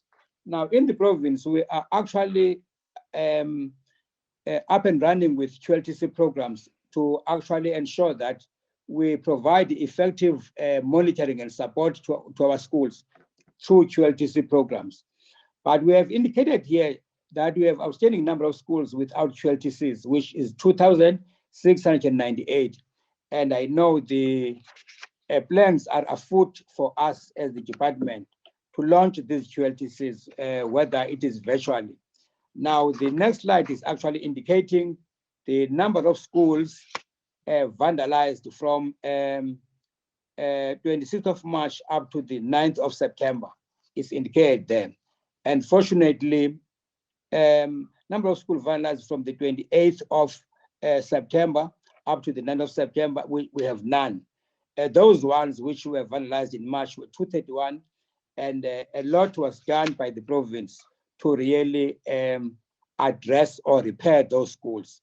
Now, and then others, of course, to be honest, we have not yet repaired them because of the budget constraints. And also, what we have done is that in the schools where for any reason there are classrooms to be used by learners that have sustained minor injuries, we have made plans to ensure that learners get tuition, either by transferring them to other schools, but we have actually made it a point that there is no learner who wants to come to school who can be deprived for any reason which is not of his or her own. Now, in conclusion, Honourable Chairperson, we are indicating as the province here that notably fundamentals for effective schooling in the province are gaining momentum under COVID-19 era with high level of enthusiasm from learners. And then secondly, SG has deliberately caused all districts to be back on track in implementing intensive support programs to grade 12 class following different activities of their learner attainment improvement strategy plans. And then thirdly, the advocacy campaign by our MEC on less programs through various media platforms is actually mobilizing the Eastern Cape community for effective schooling within QLTC approach. Now, all support programs led by DB in the province are back on track with a clear focus and urgency of improving learner performance now. And then next, the launch of Matric by our Minister of Basic Education does not only give learners the support they need to prepare for the final examination, but also enthuse them for success. And lastly, on Chairperson, we impress on school principals and communities to ensure that they continue monitoring teaching and learning in all grades to improve learner performance and make necessary intervention when necessary amidst the COVID-19 pandemic. Thank you so much, Chairperson.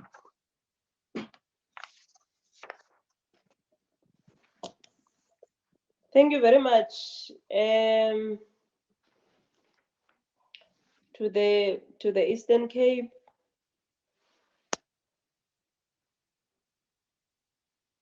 I am now going to note hands from the honorable members. And safe to say that probably we need to agree that these meetings with other provinces, we must have at least 4 hours to deal with them, because I think that the time is really not adequate.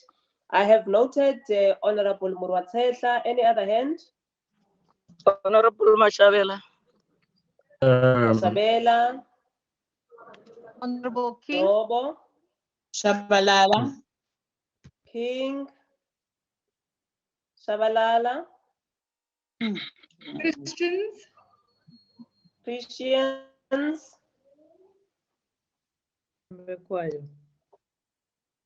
Machesi. Dr. Tembekwayo.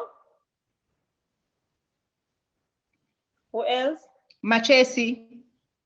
Machesi. Who else? At once. Okay, let me take this round for now. Let me take this round for now. We will see if there are other hands. I'm requesting honorable members to just go straight and deal with your issue. Please don't talk a lot. Let's deal with the issue at hand. Honorable Murwatsehla. Can you repeat the order, Chair, please?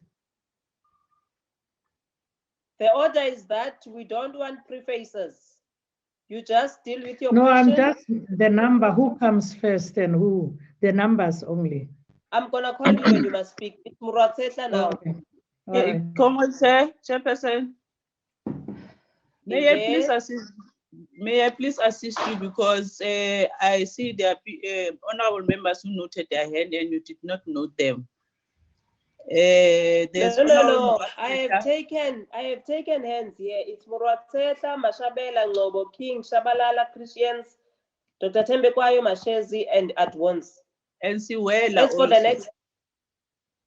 Siwela comes before Machezi and at No, once. but no. Let's not chair the meeting, both of us. Allow me to chair this meeting, because I did not hear Siwela. And I'm gonna have a second round. Can I, Muratsetla, can you proceed? Chairperson, thank you.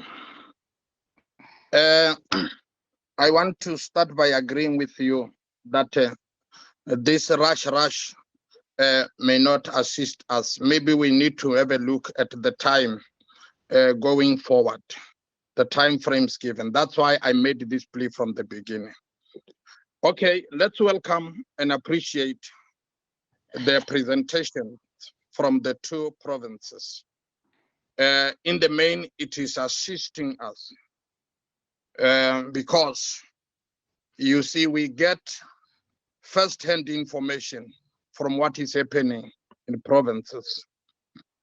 I would right away, because of the time constraints, indicate that one of the challenges often encountered in our portfolio committee meetings is that we get reports from DBE, of which DBE is reporting on behalf of provinces, which means what is happening down on the provinces.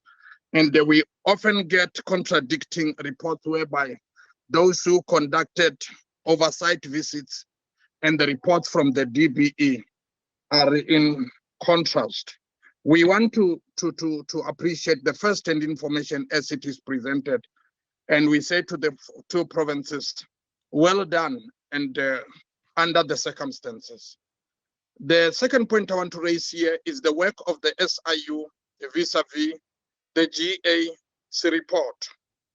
The plea that one will make here is to the two MECs in the two provinces. It will always assist that as the leadership of the province, you become a GA yourself, and you become an SIU yourself, even before the visit of the GA or the SIU.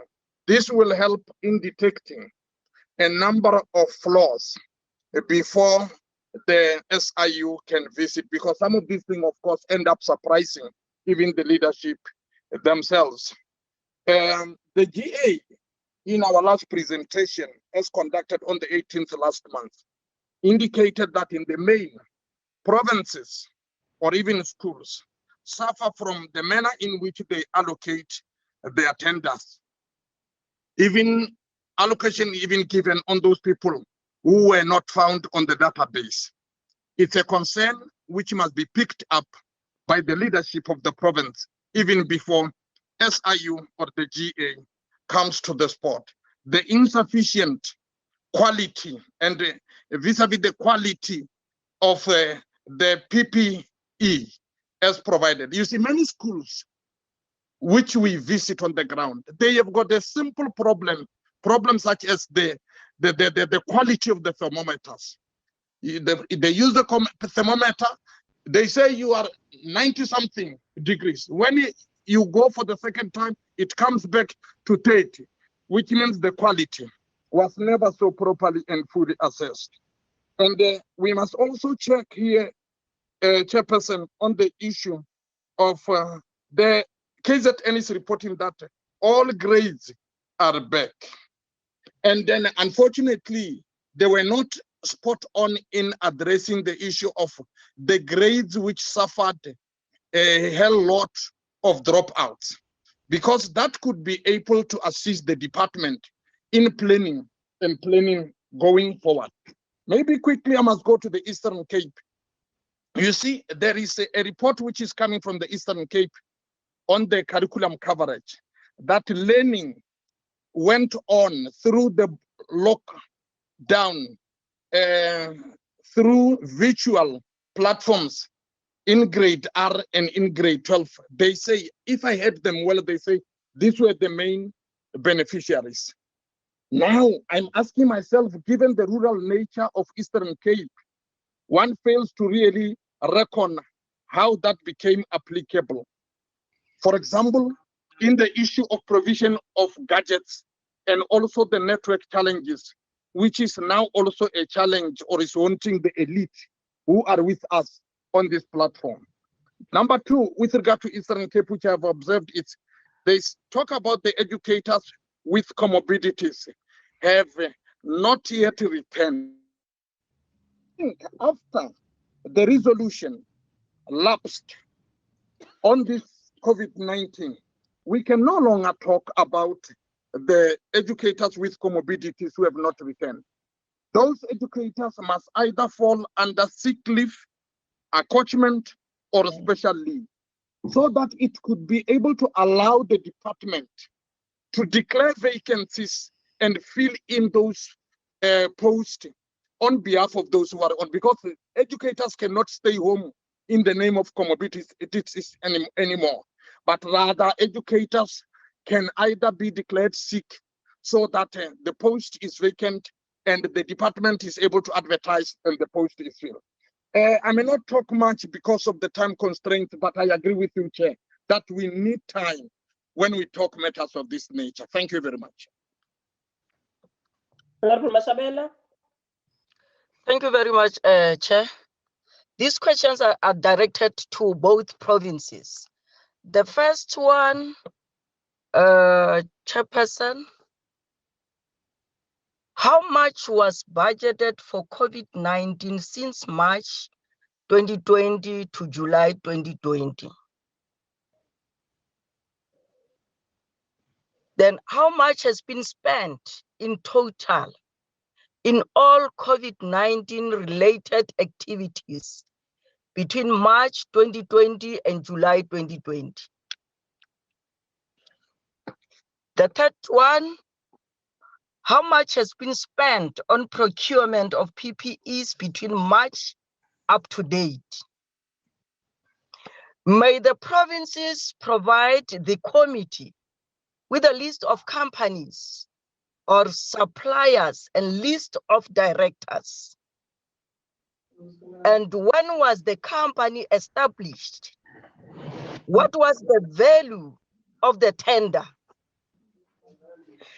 May the province again provide the committee with a list of these corrupt officials and directors who were suspended.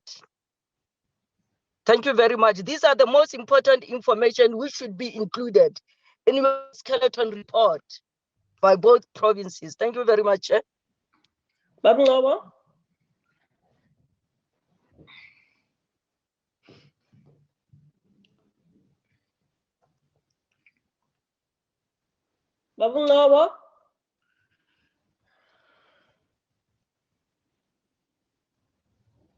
Honorable King.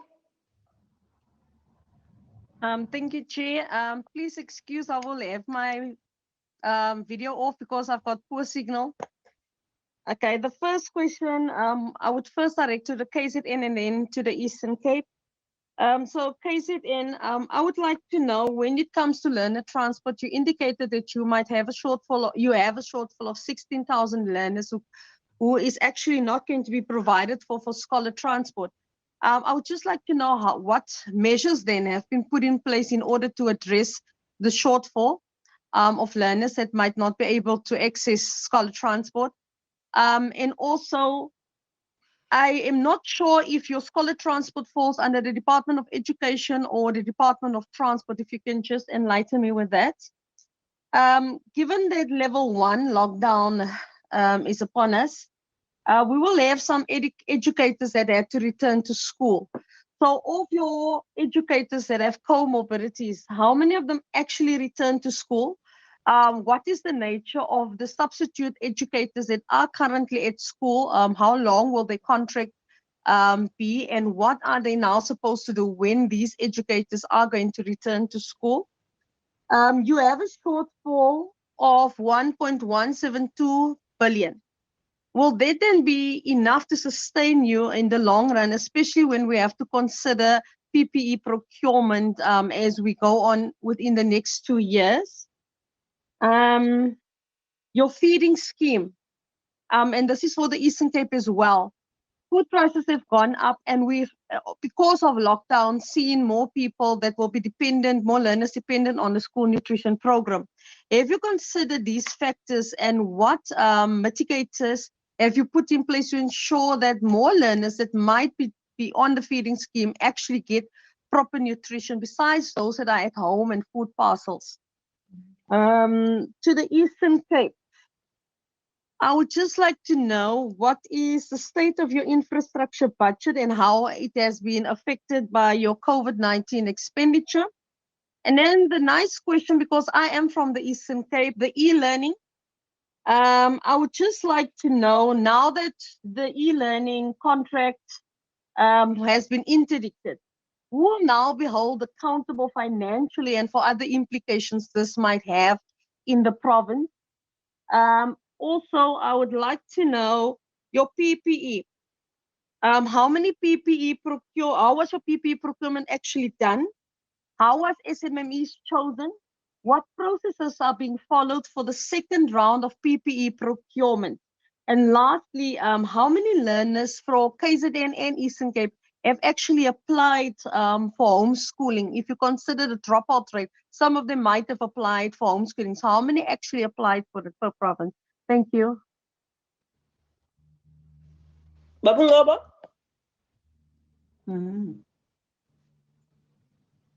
Masabalala?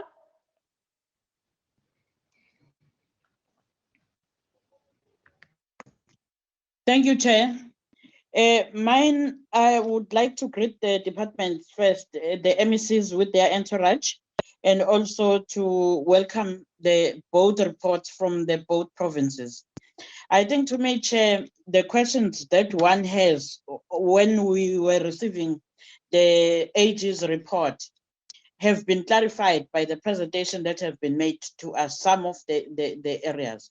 I just want to caution the department to say that you can't be giving the work to a person who did not submit the tax clearance certificate, because if the company does not have the tax clearance certificate, it means that person is not eligible to trade, therefore cannot be given work and submit the tax clearance certificate afterwards when the payment has already been made to him.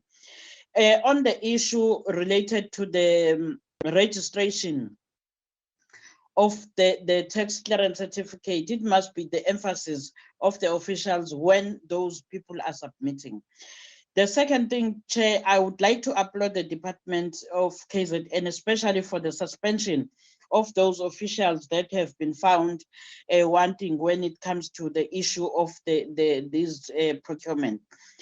But what I would like to know is that whether the process of discipline has been started by the department to those officials, or they just being suspended, because sometimes the notion of suspension, people are suspended with pay, and that is another problem that we have when you are doing wrong things and you are suspended and you are getting paid for your suspension. Therefore, to me, I would love if then the department can give us the details in terms of the disciplinary processes, if they've started to those, so that they can fill those vacancies that have been left by those officials. Thanks, Chair.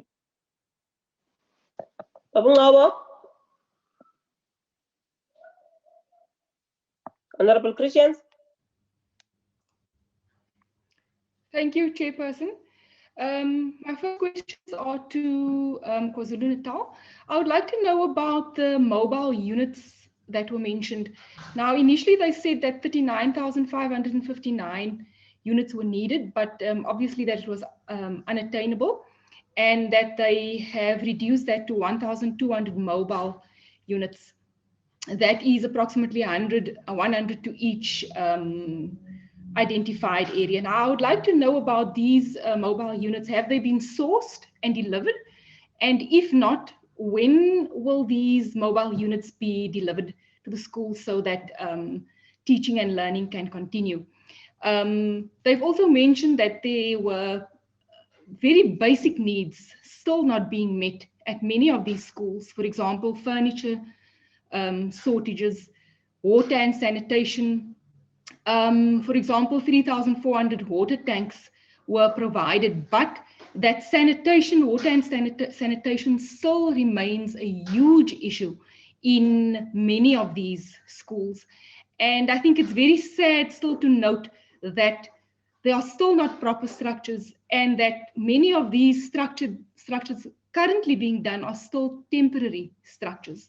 So my question is, when will more permanent structures then be erected, and so that we can do away with the temporary structures? My next question is also to KwaZulu Natal, and that is about the teachers with comorbidities, those who have still not returned to school, those who are still placed on long leave. Now, how is that situation being managed with temporary teachers? How many temporary teachers have been appointed? And do we have any idea how long these temporary teachers will need to be employed and what the financial implications of this will be? Then, very concerning also to both provinces is how many learners have not returned to school as yet. Do we have a number? And if we do, how is this being dealt with at both provinces? My last question to both provinces is, have these suppliers or companies that have been involved in overpayments, under deliveries, shortfalls, etc., have these companies and suppliers been noted? Have they been red flagged? What are the consequences, if any, for these companies? Will these provinces and these schools and districts be using these companies again? Because I would like to know if there are issues such as non-deliveries, overpayments and shortfalls, whether we will actually be making use of these companies again. Thank you, Chairperson.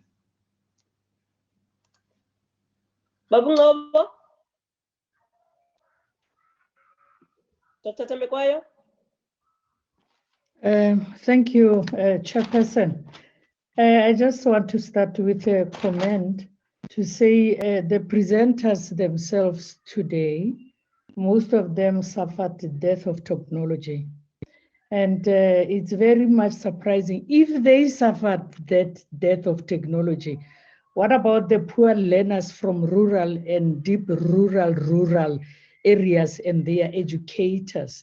It says to them that the IT that they are boasting about is not working in those rural areas. And secondly, the second comment is, I had the under introduction where they said a certain principal wrote something on social media and he's going to be dealt with if it was not reported to the district. Listen to us. This is the time for whistleblowers to be allowed an expression of any communication of whatever type in whatever platform. What they are saying on social platform is to make you to have just to undergo paradigm shift, accept criticism positively, and it helps you to approach your department correctly and realign your department positively. So whistleblowing is here to stay, unfortunately. KZN, as with Eastern Cape, is scrambling to get schools with no toilets and shortage of water in place. That is the truth. We can't hide it. Yes, you did your presentations, but they are too good to be true and too simple to be accepted by us. I just want to cite one example of an infrastructure dilapidated school. A school in Pietermaritzburg, Aniska High School, which has problems. You know, the way they explain the problems that they experience, they say the problems are beyond the virus, which means whether there's COVID, whether there's no COVID, there has been some infrastructure problems that has been in existence, and to date, nothing has been done about it to address those problems. And the last question for KZN, there was a truck full of PPEs meant for KZN, which disappeared mysteriously and mysteriously reappeared. And the MEC said someone would be held accountable. So he said he will send a strong message, because no one can make things disappear and then reappear on their own will while playing with the state resources. I just want to know, throughout the presentations, only 2 directors or whatever were suspended. I just want to know, what about this case? Is there any accountability for what happened here? Because nothing was said in connection with this one. For Eastern Cape, because they also have the same problem, and there was mentioned that all schools that were vandalized, stripped, where valuable materials were stolen, had been repaired. But I have got a specific school here, Machado Grahamstown Primary School. And I'm not speaking out of speculation. I called the principal at exactly 10 to 3 today, so that I can talk about things that are reality, not things that we think of to be real. So this is a real situation pertaining to Eastern Cape, where they presented beautiful things that are happening. It's not the truth. What about this case? Is this school part of those 53 schools that are completed? You know, everything has been replaced. My answer will be no. So what about them? Can we have proper positive results on this one? And I don't think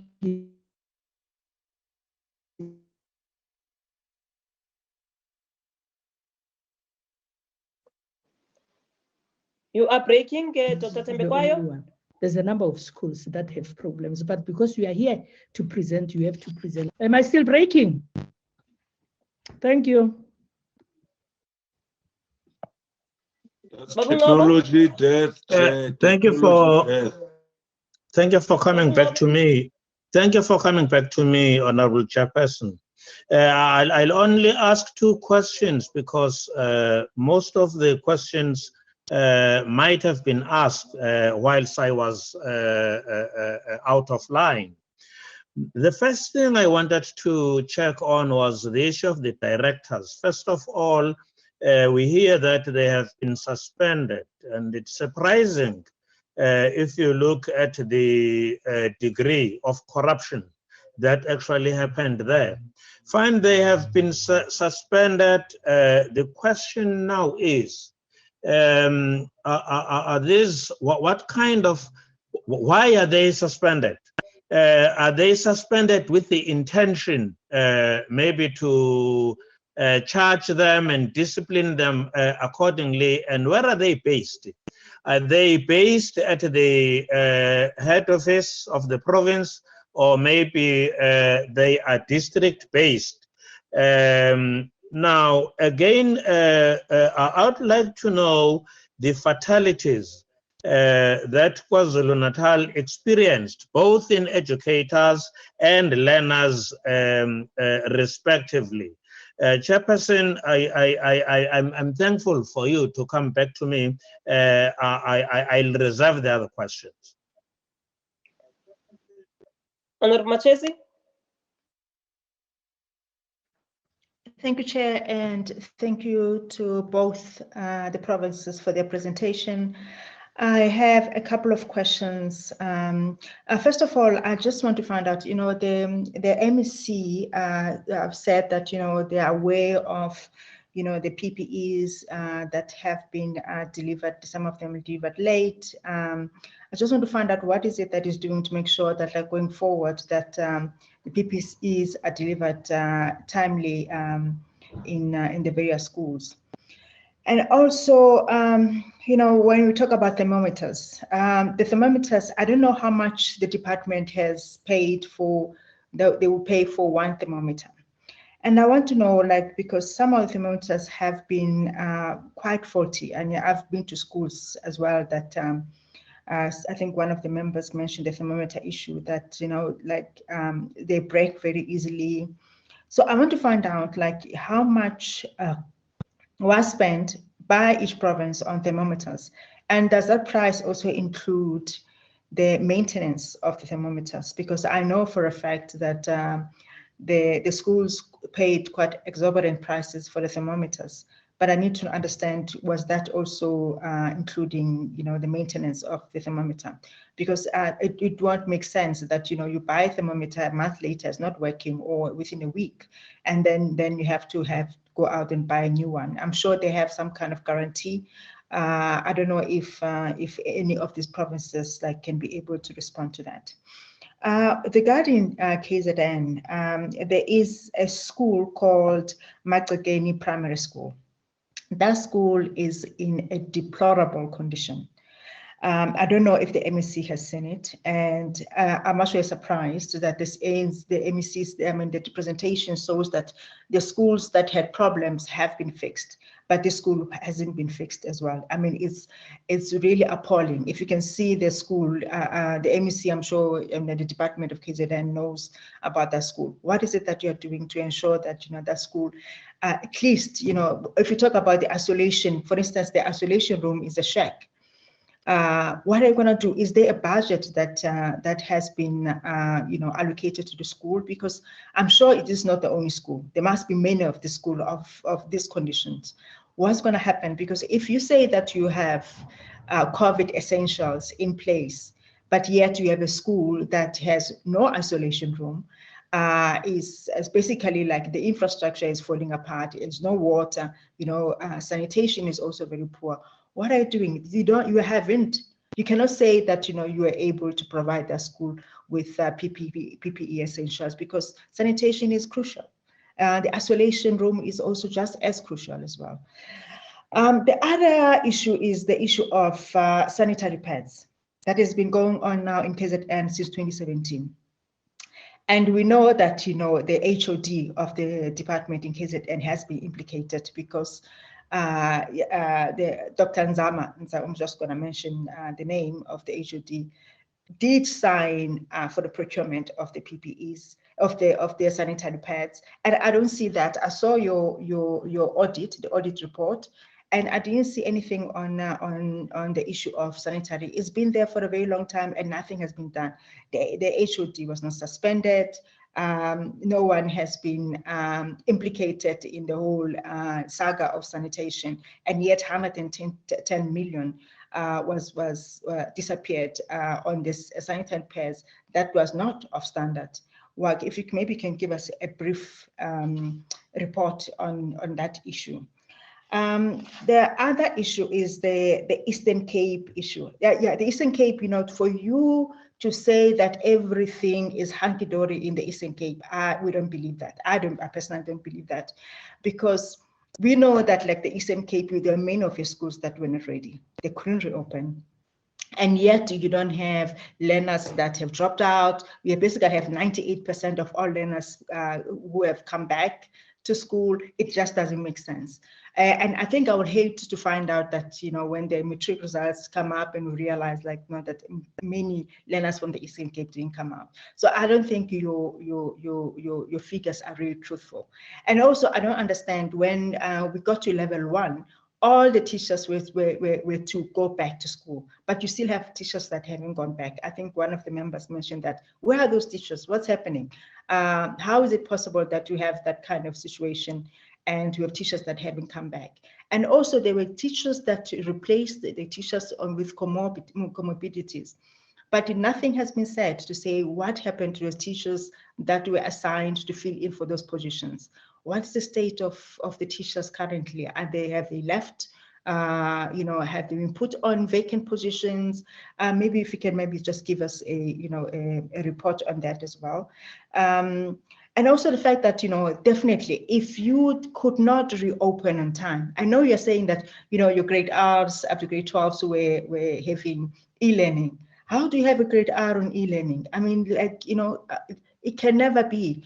I mean, the private schools were complaining that their grade Rs up to grade 5 learners were not complying with the e-learning. Hence, they are pushing for the schools to reopen.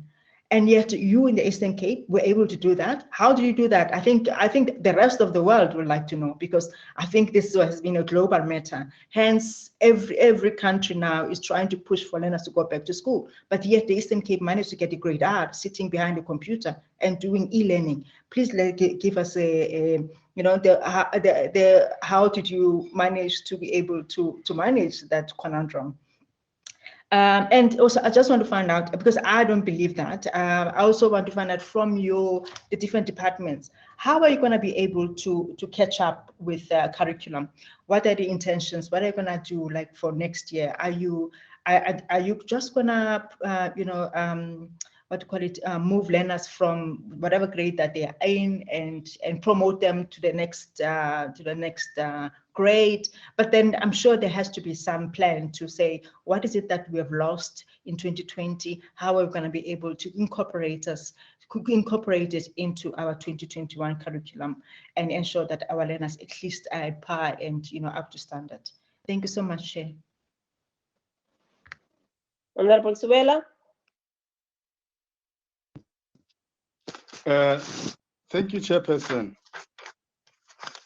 for the opportunity. Let me welcome the two presentations. I would probably want to agree with Honorable Chabalala, who commended the KZN department for the swift action taken against officials who flouted procurement processes. Suspension itself is not an end. We'll probably want to see disciplinary action being taken against the officials, and if found guilty of misdemeanor, appropriate sanction be meted out. The presentation of the Eastern Cape also highlighted a number of issues, of which it is said that it is well in the Eastern Cape. Well and good. I've got two questions for them. The first one would be, just over 2,000 odd schools do not have QLTC. How difficult is it to put this structure in place? What is it that is involved? Why are these schools not having these structures? The second question would be, given the improvement that we have seen in the Matric result in 2019, and with the COVID-19 in 2020, how likely are the results going to improve? What will be the likely impact of the COVID-19 on the performance of the Matric class 2020? Because that will probably be a test to indicate that the presentation that we received today is good. Thank you, Chair. There is a hand which is Slindile and Lutuli. Who is that? Chairperson? Yes. Can we allow you to speak? Yes, thank you so much. This is Linda Lutuli, NCOP from KZN. Chairperson, I hear that people are asking about the suspended officials that are being suspended by the department. But my question around that one is to find out what will happen after they are found guilty, and also wouldn't it happen that they be brought back to department with different titles and in different department? And also the MEC said something about kids forgetting masks at home, and also the parents are not being responsible for their kids. But this one is not a question. In fact, it's just to tell the MEC that most of these parents leave home around 5 o'clock in the morning to go to work, and these kids are looking after themselves. So it's the school's responsibility to make sure that if a child comes to school without a mask, they should be given a mask. There must always be an extra mask at school to give these kids, because you cannot really put such big responsibility to a child to make sure that they have masks and they have their homework and their books and their lunchbox. So that one is just, it's not a question, but it was just, it's normal. Thank you. Honorable at once.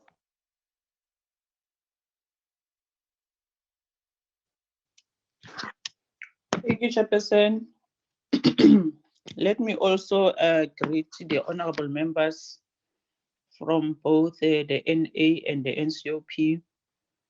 Also greet the MECs of both KZN and Eastern Cape and their entourage, the department, and all officials that are present in the meeting. Chair, let me also take this opportunity and appreciate the presenters of the work that has been done in provinces, of giving us the synopsis of what has been done in the provinces, of which we've been seeing in media, in social media and all that, of the work that has been conducted by provinces. And we also did not have a chance to actually interact with them during the difficult process that we were under as the country and the world at large. First and foremost, Chair, let me also wish for those that passed on, that were officials, teachers, learners in different provinces, for their souls to rest in peace. I know in those both provinces, the Eastern Cape and the KZN, more especially Eastern Cape, was badly affected. Under those circumstances, they managed to do and push some work to be done, and we must applaud them for that. Chairperson, I also have some few questions that I would need clarity on. Mainly, it is the concern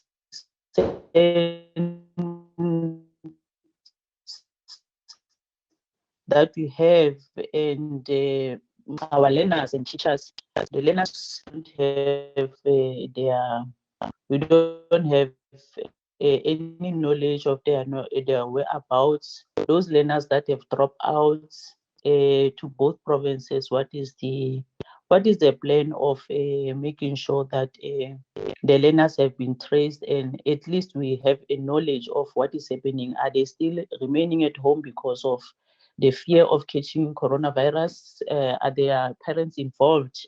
Are they known whether their kids are attending or they are not attending school, and whether they have the reasons and understanding of where are their kids when they are not attending schools?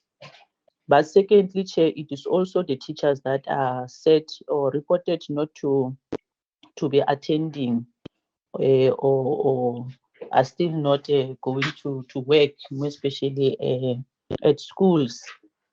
What is the problem? If maybe we can get a clarity on that one. Is it still the same thing? Whether it is still the fear of catching the virus? What is the problem with them not attending schools?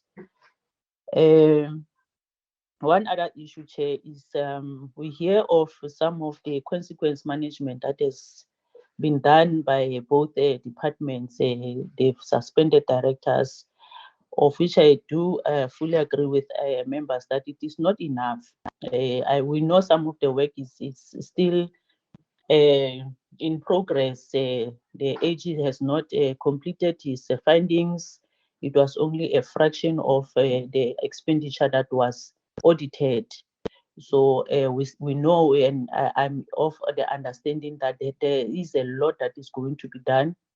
We're still going to receive more progress of what has also been transpired to those that have actually broken the law. But my other issue, Chair, that is not mentioned, it is whether is there any money in rents or is there any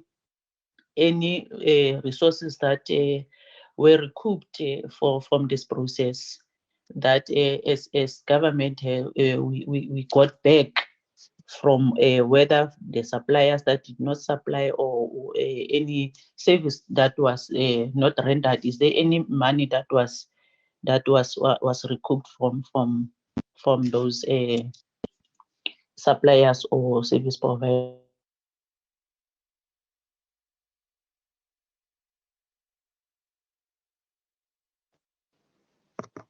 Honorable at once.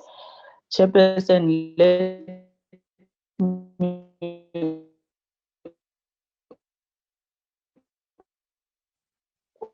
Okay, Chairperson Chabeleng.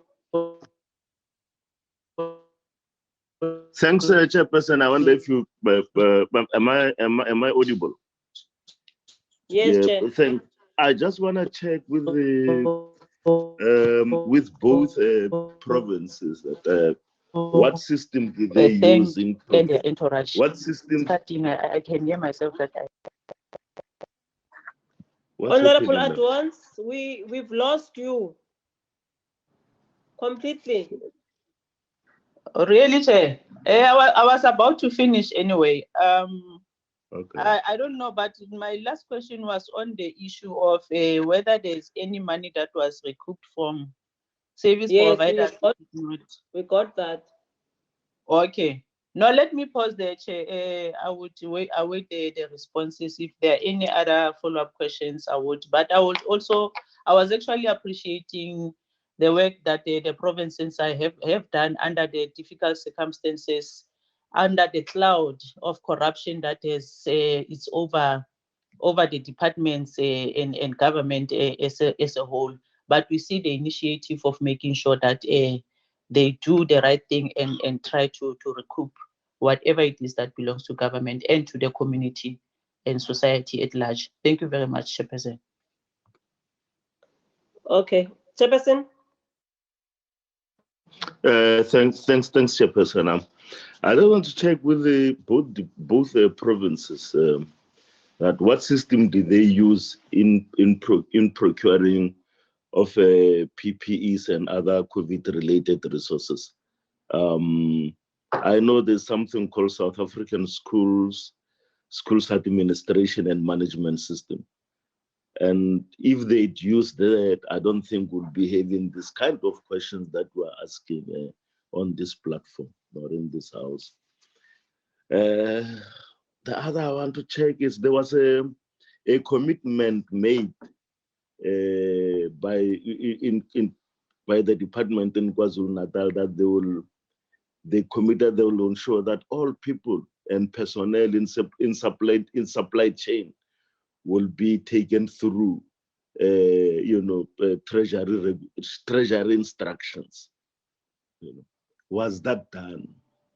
And if it was, why have we gone through this problems that we are facing now? If we had followed that, I don't think we'll be where we are. The thing that worries me more, Chair, is the violence in schools. There's a teacher in somewhere in KwaZulu-Natal, I think it's in the Newcastle area, who poured hot water on children. And the matter is, I was asked by one journalist, what is the department doing in taking disciplinary action against the teacher? And I said, no, but that is not a disciplinary action matter. This is a criminal procedure matter. When a teacher attacks students, knife them or assault them or whatever, it becomes a police case. Yeah. So I just wanted to check how far are we with these matters, and the fact that the very same teacher who is said to be suspended, there are stories in the social media that he is having contact with those kids, or the kids actually see him at the same school. Can you brief us on what is happening? Thanks, Chairperson. Thank you, Chair.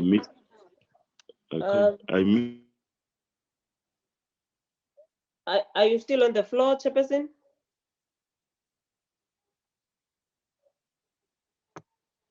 Okay. No, thanks, Chair. I think lastly, let me just also have some bite here. Sorry, Chairperson.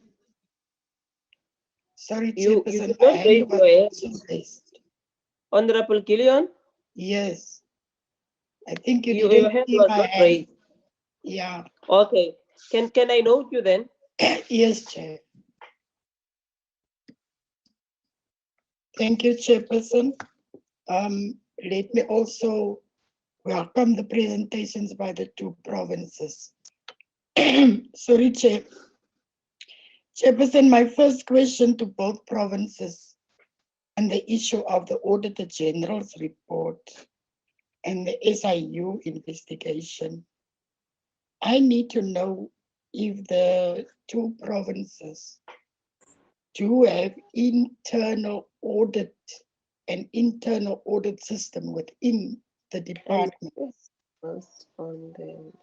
And if not, Chairperson, what are the precautions?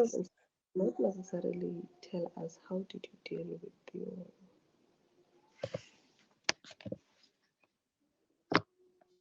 Can I continue, Chairperson? Yes, Honorable Gillian. Okay. What are the other precautions or measurements that they do have in place to make sure that internally that all the processes when it comes to finances and procurement are being checked? Secondly, Chairperson, both provinces seem to have a problem with vandalism at schools. I think the departments must inform us about the security at schools, safety at schools, because it seems like that's a problem. And did they use their budgets, or do they have some problems with security companies? Because the budget allows for security at schools, because it's also to protect the infrastructure, but also to protect learners and teachers. Then in the presentation by KZN, they talk about the pit latrines and that they do have plans to make sure that all the pit latrines will be doing away with. I just need a time frame on that one. What is the time frame? And I think Eastern Cape can also give us that one. In the presentation from KZN, there is a replacement of the budget of nutrition into PPEs. Can we get an explanation on that, please, Chairperson? Then the water issue in both provinces looks good on paper, but in actual fact, Chair, it is a problem. And from a health perspective in COVID-19, we also need to have a time frame on the other schools that don't have sufficient water. Thank you, Chairperson.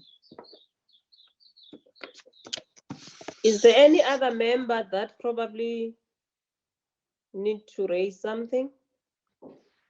Yes, I would like to say something. No repeats. I'm asking new no. members. Okay. No one. Okay. Thank you very much. Like I've said, thank you to the MECs and your entourage for being part of the meeting as we have requested you. I've got a few things to raise and to both provinces. The first thing to both provinces is, one has heard how have you provided your psycho-social support. But my question is particularly on your school, on your children that have got special needs, particularly the ones on the hearing impaired, if that are at home even now, because even if you do teaching visually, obvious it's not going to be easy for the ones that cannot hear. How have you dealt with that particular challenge to our learners? The second point that I want to raise to KZN in particular is that your presentation was very it was giving us more information, and I think we must appreciate the fact that you have given us that information. But what I want to understand is the person that was presenting as a CFO, is he acting, or is he actually the CFO of the department? And on these actions that you have taken, there are few finance questions in particular that I am having and that are direct, and I would love to have a response on.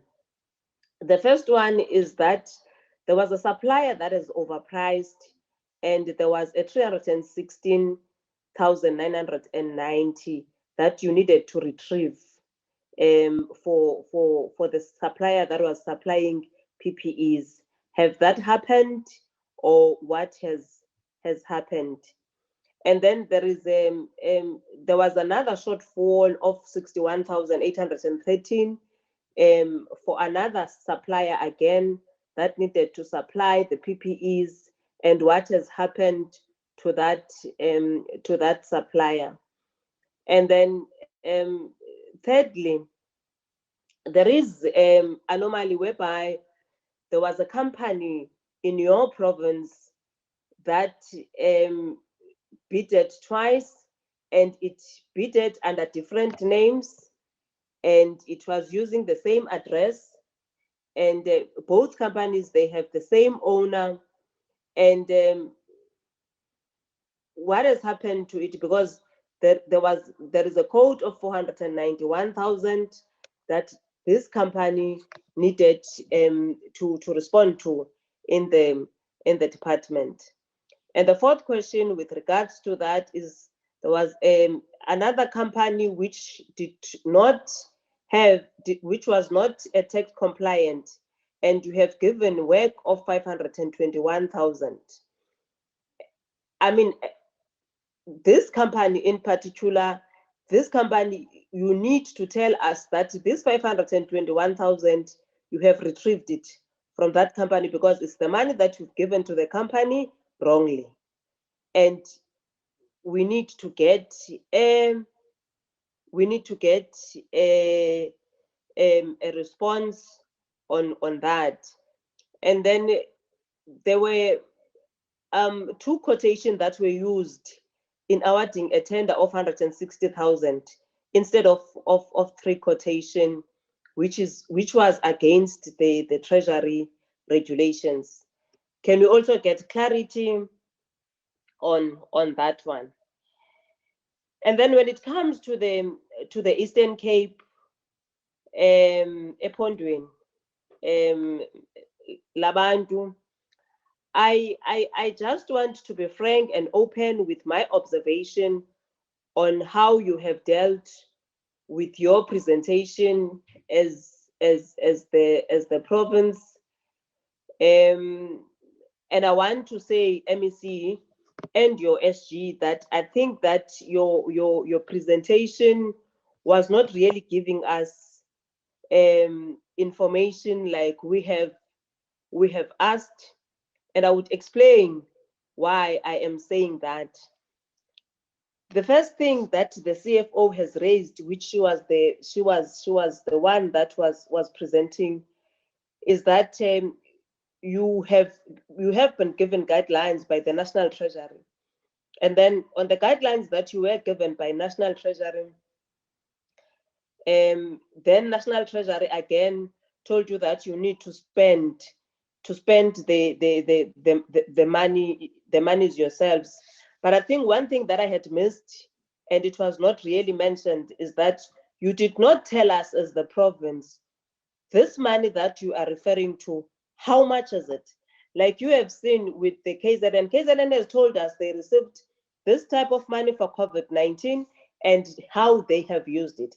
But that I have missed in the Eastern Cape. You did not tell us how much did you receive for COVID-19 and how was the money used. And again, the CFO has said when she was presenting that you have rather appointed a forensic audit firm as the Eastern Cape Department, and I need clarity on you appointing this audit firm. Are you telling us that you do not have the capacity as the department to deal with the COVID-19 finances?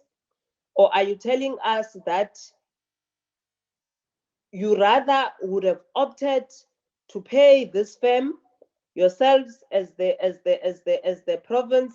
And how much are you paying this firm? I think that's where really my interest is, as the from the Eastern Cape.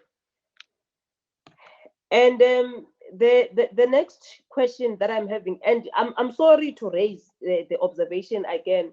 Look, the department is dealing with you've got many districts, but on all your headings, if not most of them, you have been consistently raising only 2 districts.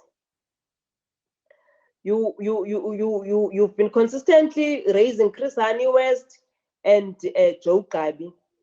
And throughout your presentation, those are the only 2 districts that you have given us information on. There are many other districts. You've got Sarah Batman, you've got Nelson Mandela, you've got Alfred Nzo, you've got Amatole, and you can't tell us that in all other districts, the challenges were the same and the challenges you've dealt with in the same way that the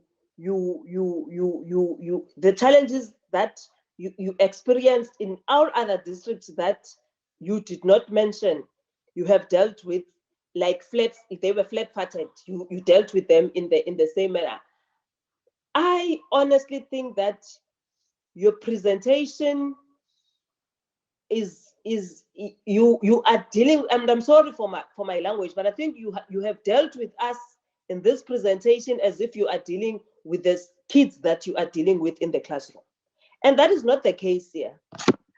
Because you have told us what you are doing in Jokabi in terms of the school nutrition program, in terms of in terms of your infrastructure, how you dealt with it. But you are not telling us in terms of all other districts, not unless you want to tell us that the only districts that you came to report to, camouflaging as if it's the province, are only those 2 districts, and you did not give us more information on the other districts. There is a member that have raised the issue of the dropout and how it has affected you as the province in the Eastern Cape. Now, from grade R, your dropout is at you have said in your presentation it was at 307, while 314 grade 8 learners are also projected as dropout. Now, can we also get information on that? And remember, we are raising this because you are a rural province, you are a big province, but you are a province that was at second from bottom in terms of your NSC results. So the issue of the school nutrition program as well, when I'm sitting here and I'm trying to compare how KZN has raised that they have made raw food, they have made cooked food, they have arranged that learners must come and pick those that they can come and pick it up, and they have done the same when it comes to parents, if it was parents that was supposed to deal with it. KZN told us which district, like I'm not in KZN, but now you can have an understanding that in KZN, that district and that district and that district have issues of water. But that is missing in the Eastern Cape presentation. You don't get that you've got water and sanitation problems, but that is missing here in the presentation. You are not telling us where that problem is. And that is not necessarily a problem of COVID-19. It's a problem that has been there. It's a problem that is coming long time ago, but you are not telling us how you have dealt with it. I'm just saying those were my observations. You were not fair in my view in reporting to us and how you dealt. And also there is an issue of opening of schools, which you do not necessarily told us that what happened from April, May, June, July, and August, but your report mainly is focusing, starting from September, October. You know, it's not telling us what happened in March when the president has said this is a tight lockdown. The Eastern Cape did not really report on that. And I'm standing to be corrected, but like I have said, I'm raising my observation, how I have been listening to the presentation being presented. And I think there is a lot of flesh that need to be putted in their presentation by the Eastern Cape provincial government. Where I am sitting, honestly, I don't think you have given us information in a manner that we have asked to get the information as the province. And I think probably I must stop there and allow yourselves to respond to all the members. But I will start by giving DBE, DG probably to I don't know whether must I give you now or must I give you at the end when the provinces have responded, and then we will start with KZN again, and then the Eastern Cape can respond later. So DG. No, thank you, Chair, Honorable Chair, and Honorable Members, Honorable MECs. Will you speak now or later? I request that I speak at the end and wait for the temperatures to temper a little bit. There are no temperatures here. Thank you very much, DG. KZN? Which temperatures, no. DG? I don't know which temperatures. There are no temperatures. There are no thermometers here. We are at home.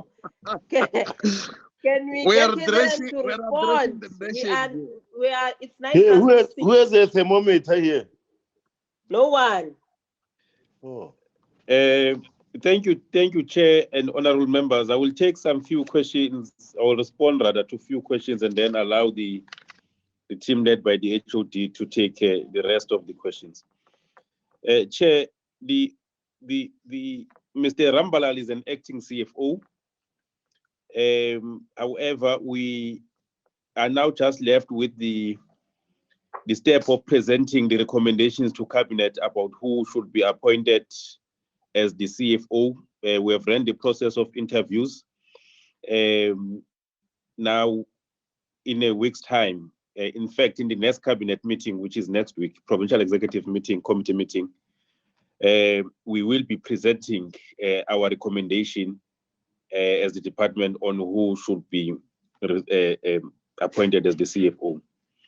On the time frame for pit latrines, Chair, we have given ourselves 2 years to complete the eradication of pit latrines in the province. There are 1,370 schools that have been identified across the province as having improper ablution structures. And we gave ourselves a period of 2 years to complete the complete eradication. I can confirm that just over 200 actually have been completed, while others are on site, others are at a design and tendering stage. So in next week, Chair, by next week, they will be demonstrating some of the work that has been completed by the department insofar as the eradication of pit latrines is concerned. Vandalism in schools, Chair, we think they really will not win this matter as a department alone. We need our communities, we need the whole society to rise and defeat this scourge. We need our communities to stop being the market of stolen properties. We need communities to stop harboring the criminals and actually work with the department and the police to give all the necessary information as it were. There are instances where even security guards in KZN have been killed by these criminals in order for them to gain access to our schools. So that's why we're saying no matter how hard you can try as a department alone, but if you don't have the community support, will not win this battle. So we continue to mobilize our communities as per our strategy to refence our schools and ensure that there are clear point of entry and exit, put community volunteers, safety volunteers at the gates. But some of them, as I'm saying, they've come under fire. Some have been killed, others have been injured. Some of the new fence that have been put in our school has been stolen by these communities. So it's really a community battle or a societal battle that all of us must engage and really win. The violence in schools, Chair, is one of the problems that is really rising. Rapidly. Learner-to-learner violence, teacher-to-learner, learner-to-teacher violence. We really are trying to contend against those challenges. We have taken a very clear stance. Issues of bullying, we act swiftly and we act decisively. On the one case that has been made as an example of the Newcastle, in Newcastle, where one teacher poured water on a learner, that teacher has been suspended pending disciplinary processes. We are correct, Honorable Member, to say it's also a criminal case, which the police are also following up on. But as a department, we have taken steps to immediately suspend the teacher and will be subjecting him to the disciplinary processes. Chair, we don't agree that it should be entirely, or parents should be entirely absolved from the responsibility of making sure that learners live with their mask when they leave home. We understand that some of the parents will leave early and all of that, but it cannot be a responsibility of the department alone to ensure that learners are always on mask. Because as a department, we bought each and every learner 2 masks. Where yes, we do have some stock which is not sufficient that is in our schools to ensure that where there are real instances of learners who come with mask, without mask, we provide for them.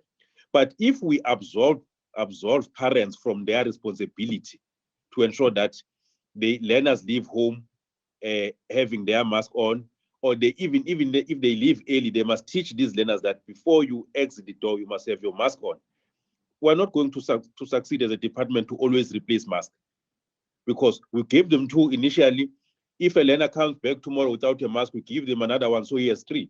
If another one comes back, or the same learner comes back the following day without a mask, we can't continue to give learners masks from the department as if we have enough or ample stock. We don't have such. So parents have an intrinsic responsibility to ensure that learners leave home with a mask.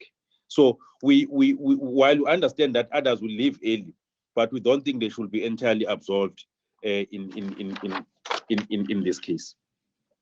Chair, on the issue of sanitary pads, the HOD implicated, I think it was Honorable Machesi, if I'm not mistaken, nothing has been done. It's in fact, Chair, the reality is opposite to what has been alleged. And I will request members that we honestly become factual when we engage. It is not true that nothing has been done around the issue of sanitary pads in the province of KwaZulu-Natal. As we speak, 3 senior managers have been suspended or are on suspension and are attending disciplinary processes. The DDG, the chief director, as well as the director who were responsible for the project, for managing the project. In terms of the forensic investigation that was done, the recommendation was that disciplinary processes be taken against or be preferred against those 3 employees, and we have done so. The case is in motion, and they are currently on suspension and attending that particular case. So it's not true that there's nothing has been done. On the issue of the HOD, the report exonerated the HOD. The report said there were things that were not declared to the HOD around the mismanagement of this project by these 3 employees. And that is the report. So we know, Chair, that there are people who feel that the HOD should also be disciplined. But the problem, we can't act on the basis of how do we feel. We act on the basis of the forensic report. And the forensic report, which was undertaken by an independent person, exonerated the HOD in that instance. And as an MEC, I can't act on the basis that is outside the confines of that particular report. Even if I don't like the HOD, even if I feel that how come he escaped in this instance, or feel that he was responsible, but the report in front of me indicated that the HOD was misled. There were things that were hidden or that were not declared to him before even signing, because the issue in the main was around the oversupply of sanitary pads, not the quality. It was not about the quality. It was about the oversupply, and therefore the funds that were, or rather the department had to incur unnecessary costs in buying these sanitary pads. So, Chair, I think I wanted to dispense it with in that way to say what has been alleged is actually not factual. We have acted, and we will await the report as to what are the recommendations once it is done. Chair, on the issue of the suspended officials, the suspended officials are suspended pending disciplinary processes. And I'm aware that the department has actually moved in terms of appointing the presiding officer. We should, at least by next week or so, start to see them appearing before the disciplinary processes. Our approach is simple. All cases should be dispensed with within 60 days or maximum of 90 days. And that is why we're pushing hard to ensure that if somebody is suspended, disciplinary processes are preferred against him or her. The process must be undertaken expeditiously in the interest of justice, but also in the interest of the stability within the department. So those employees will be appearing before disciplinary processes. As to what will be the sanction, we don't want to then preempt at this stage, because we don't want to contaminate the processes. We want the processes to be fair, so that whatever the outcomes, we are not accused of having influenced those outcomes, because the disciplinary processes are supposed by right and by law to be objective and be fair to all the parties. So as an MEC, as the HOD, we cannot then at this stage say these will be the consequences, because we may be accused of having now influencing the disciplinary processes, which may be against the law. That is why we are saying let's err on the side of caution. The disciplinary processes are in motion, and let's allow them to conclude, and then we'll brief the committee once it is done. I think the other issues, Chair, they were raised by Honorable Dr. Tembekwayo, alleging that the reports are too simple to be accepted. Well, Chair, we'll leave that to the judgment of the committee. Ours was to provide the facts as we know them in the department, but we cannot tell the committee how to judge us or whether to accept or reject our reports. Even on the issues of infrastructure, Chair, we were the first to indicate that there are challenges of infrastructure in the province. Some of the schools are aging, the environment, or the infrastructure is aging, and we have taken an approach even to go back to rehabilitate those schools.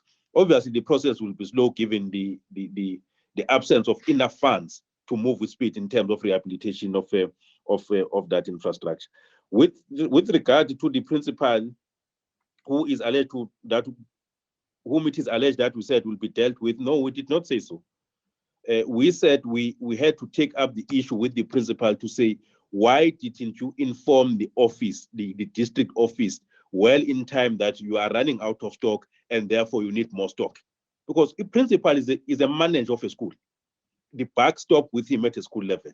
So if you're a principal and you know that the stock is about to run out, you then consult your district office to say, can we bring more stock, rather than waiting for it to be depleted, and then the matter goes to the newspapers or to the media as if the department is in crisis. That's what we're raising with the principal, to say you have really failed on your duty as a principal to manage this process as we had expected it. But we're not against any whistleblowers and all of those things. We will welcome any information that will be directed to us, and will act to correct any wrongdoings in the schools. The issue of a truck that disappeared with PPEs and reappears, again, Chair, we have never said there was a truck that disappeared with PPEs. We have never said so. We said there were PPEs that went missing at district office level, and as reported by the directors of these district offices, which we went out into public and reported about. I'm sure the HOD will speak about the report if it has been submitted to him, because we had to appoint an investigation to say, tell us what actually happened. And it was after the investigation appointed that some started to reappear. And we said, no, we're not going to take it lightly. You must go and explain yourself to the investigators as to why did you almost make the department to incur additional cost when actually the stock had been delivered. So I'm sure the HOD will, because this report will be submitted to the HOD, will then have to speak about that. Chair, the issue of water, I spoke about it in my opening remarks. That's a challenge, and that we're dealing with it. It is a challenge in schools, it is a challenge in communities, and I was specific even in terms of the districts that poses the greatest challenge. But even where we are not happy with the charges that are being levied to us by the municipalities, we did indicate that.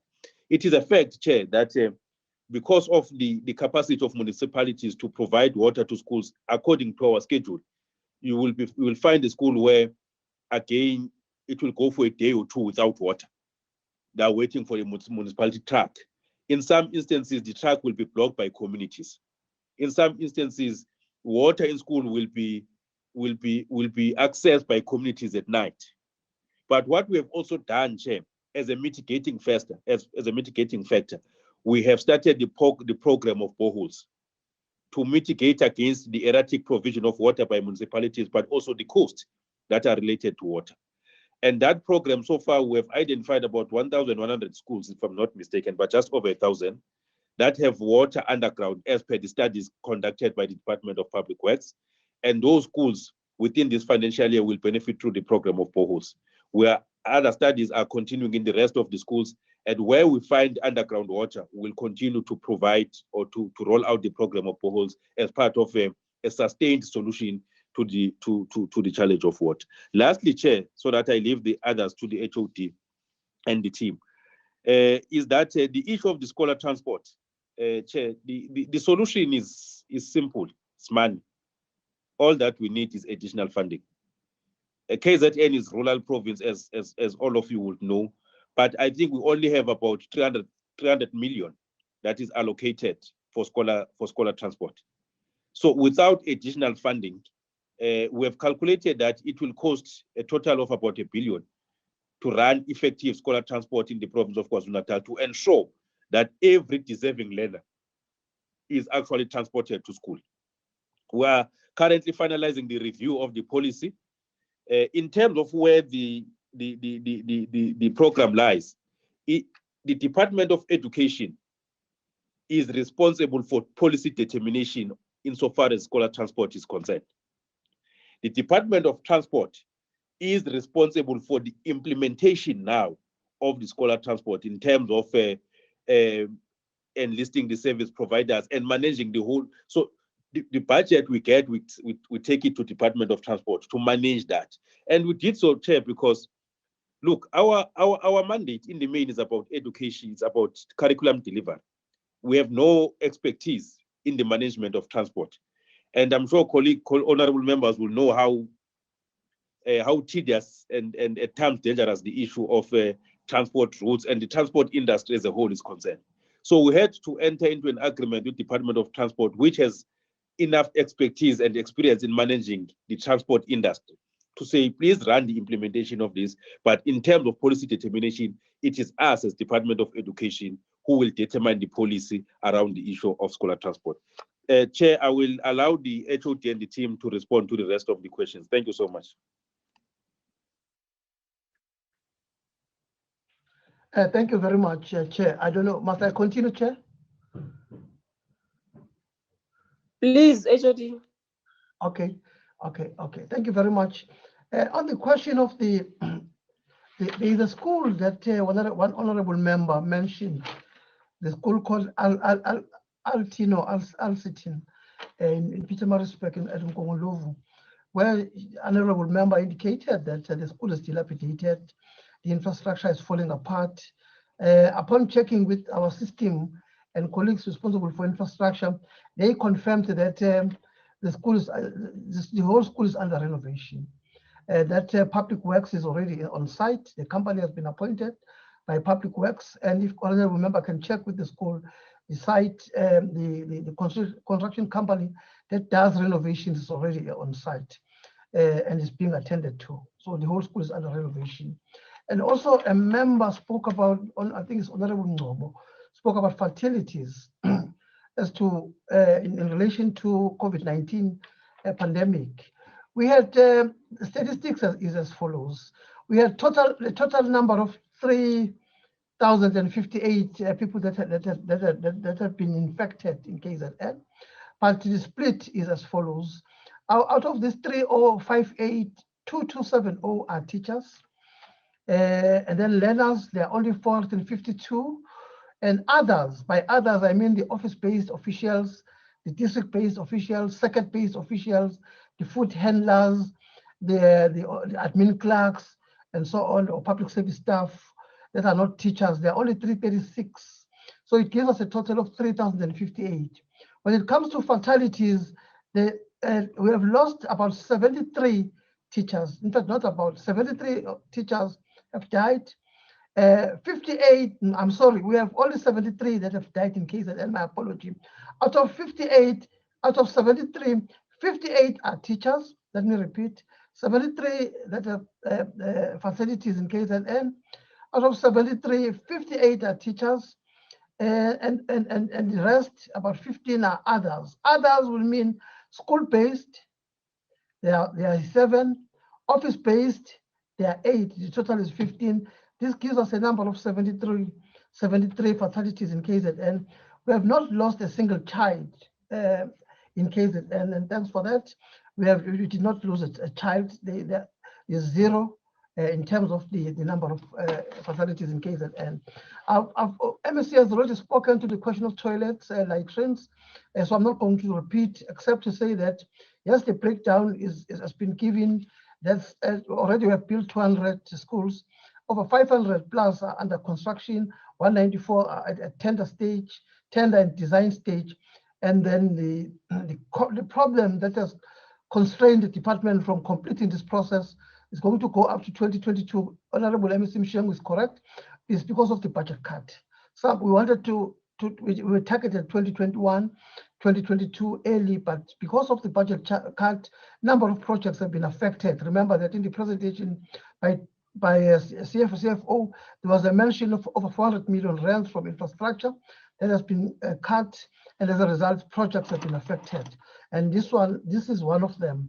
On the question of the disciplinary action against officials that are implicated in the loss of mask, the manner Honorable Mshengo has put it is correct 100%, that there was no truck that disappeared, except that masks disappeared, were placed in different points in Tulundi, somewhere in at Pongolo, if you understand the geography of Zululand, somewhere Nongoma and all of that. But the report from the forensic or investigating officer has arrived. I only got it late last week, I think Friday. It was in the form of a draft. I've gone through it, and I'm waiting for the final report so that we act quickly.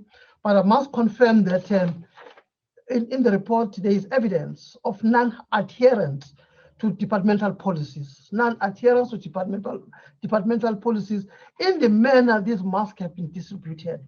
And some officials are implicated in the districts who are given the task to distribute these masks. And as a result, I'm looking at receiving a final report so that we start an action of charging those officials that are implicated. And as such, that is going to happen as soon as the final report is received. I've spoken to people who have been conducting investigation. They promised to forward the final report to me by Friday this week, and then I'll be acting accordingly in terms of dealing with this matter.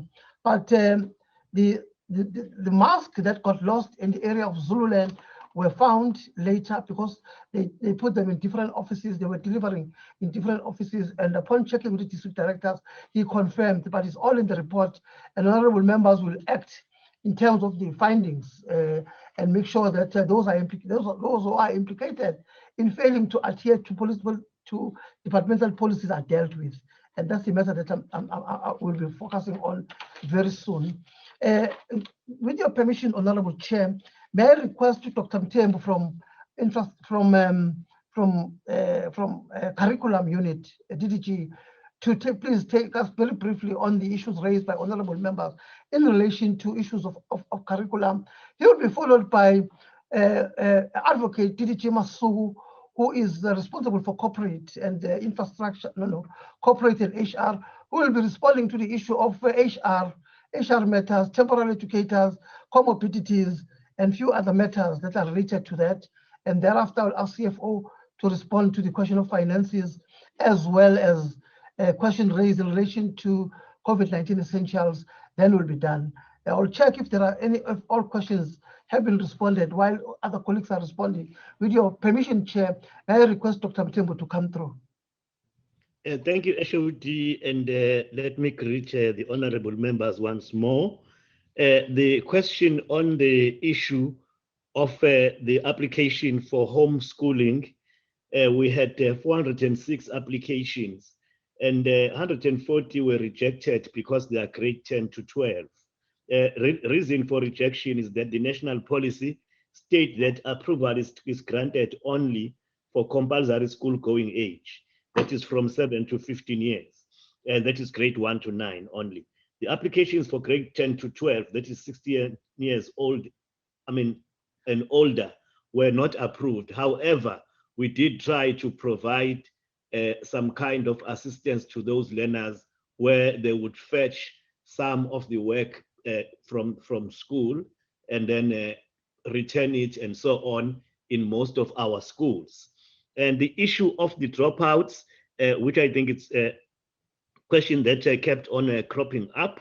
The statistics that we have is that the dropout rate for boys in grade 12 only, we haven't done other grades in terms of that, but what we have done, we have sent a template which starts from the date on which the grade came back to say how many learners did not come back as from the date of return, so that we'll get that information very soon. But in grade 12, we have 695 boys who cannot be accounted for, which is an average of 57 boys per district, and we have 776 girls who we cannot account for, which is about 64, an average of 64 per district.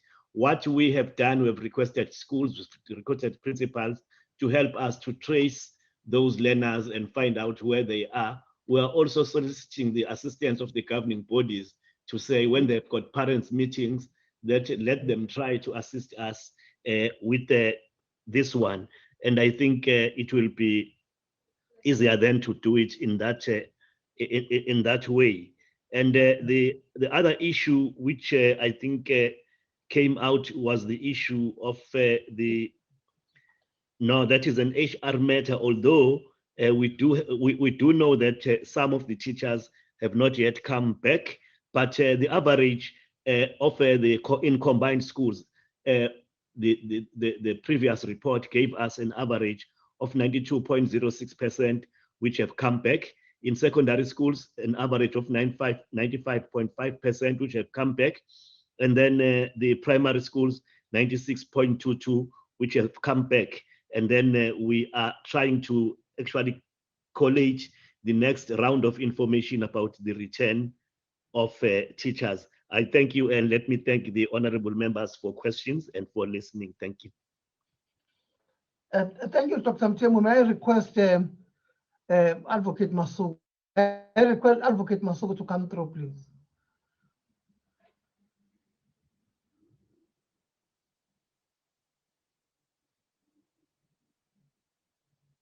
Advocate Masuku, are you there? Okay, if not, if Advocate Masuku is not close to the mic, to the system, may I request Acting CFO to please respond to the questions raised in relation to COVID-19 pandemic. Thank you, Honorable Chair, Honorable Members, and Honorable MEC.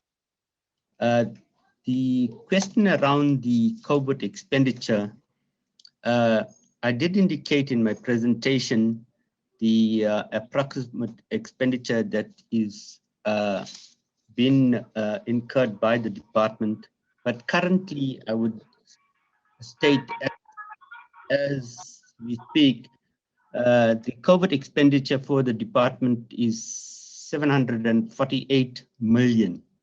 That is COVID expenditure. The PPE is 579 million, and that is the expenditure as we speak, as at the end of September. There will be a projection of another 300 million for PPE expenditure and another 269 million rand for COVID. So we're expecting a projection of approximately 569 million rand till the end of the financial year, which is part of the over expenditure that I have explained in terms of the 1.172 billion rand.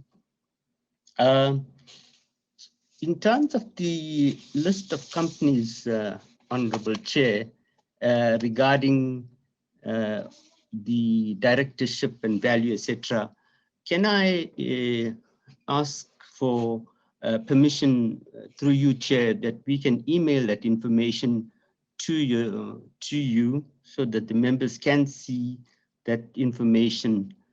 We did declare it as a procurement for the province, so it's available. In terms of the findings, especially around the instruction note 8 and 3, and I keep emphasizing because the findings of instruction note 5 is still has to come. I would ask the acting supply chain manager, in terms of our turnaround strategy, Madam Chair, we have got assistance from the Office of the Premier, where the Office of the Premier has immediately assisted us by seconding a senior official from the Office of the Premier to assist us rectify the findings of the AG in terms of instruction note 8 and 3. And I will give him the opportunity to indicate the concerns that was raised by especially the chair around the findings of the overpricing and the cover coating, tax compliance, etc. Can I just ask Mr. Imlangeni to explain the turnaround strategy that we are implementing currently? Thank you, CFO. Greetings to the chairperson and honorable members. Quickly, my name is Mondli Mlangeni. I'm with the Department of Education now, currently as acting Chief Director Supply Chain. There were specific questions that the chairperson asked about the cover coating. Yes, we've picked up a few suppliers that we suspect, have cover coated.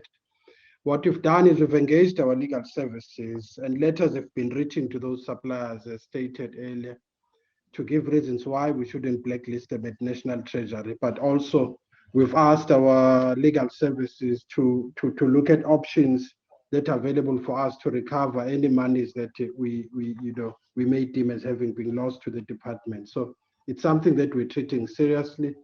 And I was with SIU today, and they needed some information on similar cases, and that information has been provided. On issues of non-tax compliance, yes, there's quite a few suppliers that we picked up that were actually awarded and they were non-compliant.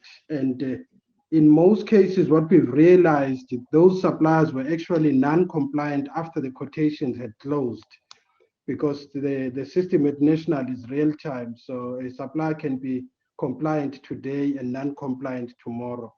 But what we've done is we've made sure that those suppliers, in most cases where we could, are only paid once they've actually rectified their tax status. And also legal services was asked to deal with these matters.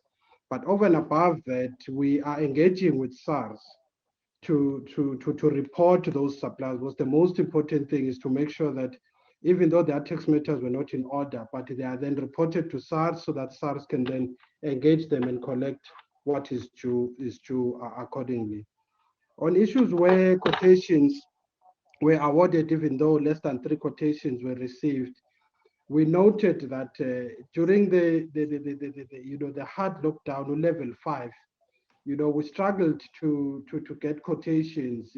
Under normal circumstances, suppliers would come in and submit quotations, but due to lockdowns, some of the suppliers would actually email and so forth, and there were challenges. But what the team, where the team actually lost the plot is when, in normal cases, when you have less than the 3 quotations as prescribed, then there are processes or internal control processes that you need to follow that dictate what should happen. But in most cases, we found that these were then compromised. But overall, Chairperson, as stated, we've realized serious gaps around the supply chain process, the supply chain unit within the department, and not only just education. Now, speaking as someone coming from the office of the Premier, even in other departments. For instance, one of the critical roles, such as contract management, was found to be inadequate within the department. So we've put together a turnaround strategy, working together with the Provincial Treasury that can at least put the department at a level where at least they can cope with the pressures that they are facing now. But that strategy is available, and through the CFO and HOD, we can share it with the chairperson. Thank you. Thank you so much, Mr. Mlangeni. I think just a last question, one of the honorable members asked, does the department have an internal audit system? Unfortunately, in KZN, the internal audit system is a provincial audit system. The department itself does not have an internal audit system, but it does have an internal control unit. Going forward, there are discussions in terms of establishing an internal audit within the department, but that will also depend on budgetary constraints. So at the moment, Treasury is also involved, and they do the internal audit of the department.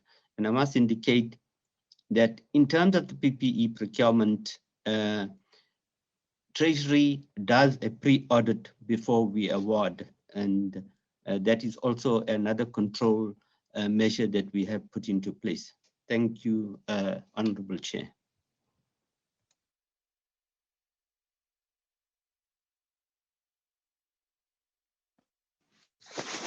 MEC Can, I'm sorry, I'm left with one question, Honorable Chair. Thank you, Chair. Oh, Honorable okay. Chair. All right, MEC, my apologies. They are just finishing up, KZN. Okay. Hasn't been responded to. I was looking for Advocate Masuku, but unfortunately cannot get through. He's operating from Newcastle and he has been trying to unmute, but unfortunately it's not happening. But it was on the question of the comorbidities as to how many people that applied. Out of we had 5,970 educators applied for comorbidities. 5,970, and we issued a circular after the pronouncement by the president that we were moving from another lockdown, and then we had to issue a circular to report that all of them must return. And after the issue of the circular on the 18 for level 1, all of them returned. Not all of them returned, but out of 5,970, we had to receive the following. The 335, all of them returned, but 335 did not return out of 5,970. 335 did not return, but out of these 335, 259 took leave. 40 are in capacity leave because they are seriously ill. 39 took maternity leave, and then the rest then decided to take leave for other reasons, but out of this 335. But they have since returned, all of them. They are back to 335. Remember I said 590, 5970, and they all returned, and only 335 that did not return. Out of 335, 259, 259 applied for leave, 40 incapacity leave, 39 maternity leave. But we have since had substitutes in schools. Even at the time before all of them returned, we had 2,015 substitutes that took care of the learners, and they are still there. Now that a few have not returned, and some took leave, 14 capacity leave, 39 maternity leave, the 215 substitutes are still in schools. We have given them a notice that they'll be terminated at end of October, but we are assessing the situation that where there are those that are taking leave, those are not going to be terminated. Those substitutes are not going to be terminated. If there's evidence that someone has taken leave or two teachers have taken leave, we'll make use of the same substitute. So we are on board in terms of the management of this process, and that bulk of the teachers out of 5,970 returned, with the exception of 335, and those have taken leave and because of illnesses that are beyond their control.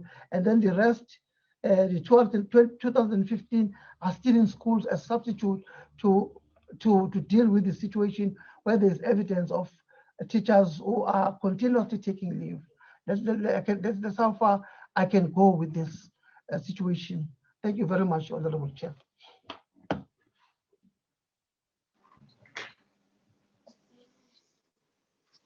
Are you now done, HOD? My apology. Yes, I'm done. Sorry, I said I'm done, Honorable Chair. My apology. MEC Eastern Cape. Thanks, Chair. Once more, greeting evening to you, Chair, and also the members of the committee, my colleague, the MEC from KZN, and also the officials of the DPE and as well of the two provinces that are here. Firstly, Chair, let me sincerely apologize to the committee through you. There could be a missing link in terms of communication to us, but I'm taking responsibility on the note that you have raised that the report does not cover up the entire COVID era from the beginning of the COVID up until today's date. I suspect there could be a possible miscommunication in the context of what could be the area that could be covered, and hence you would get to pick up that the report is talking to the recent incidents, in particular on the outbreaks that refers to Joe Gabi and Krisani. So it was not a deliberate kind of an effort either to mislead the committee or not to give it the information that it requires. Hence, Chair, through you, let me upfront take the responsibility to and apologize on behalf of the provincial government and the Provincial Department of Education in that particular regard. What we can do through you and your wisdom, Chair, probably would have to write back to you and the committee the area that have not been covered in the presentation, so that we make a formal submission to the committee in writing before the shutdown of this week, because it's an information that is available, by the way. It's an information, by the way, that is available that we must be at all times get to locate within the space that we operate. So I don't want us to get out of this meeting having a perception that we were deliberately or trying to not to give the committee the information. So that's why I'm taking that responsibility, Chair. Secondly, Chair, on the report itself, I think it's important that we take the committee into confidence what is transpiring in relation to the issues of infrastructure in the province. One without making it an Chair. Let me see. Yes.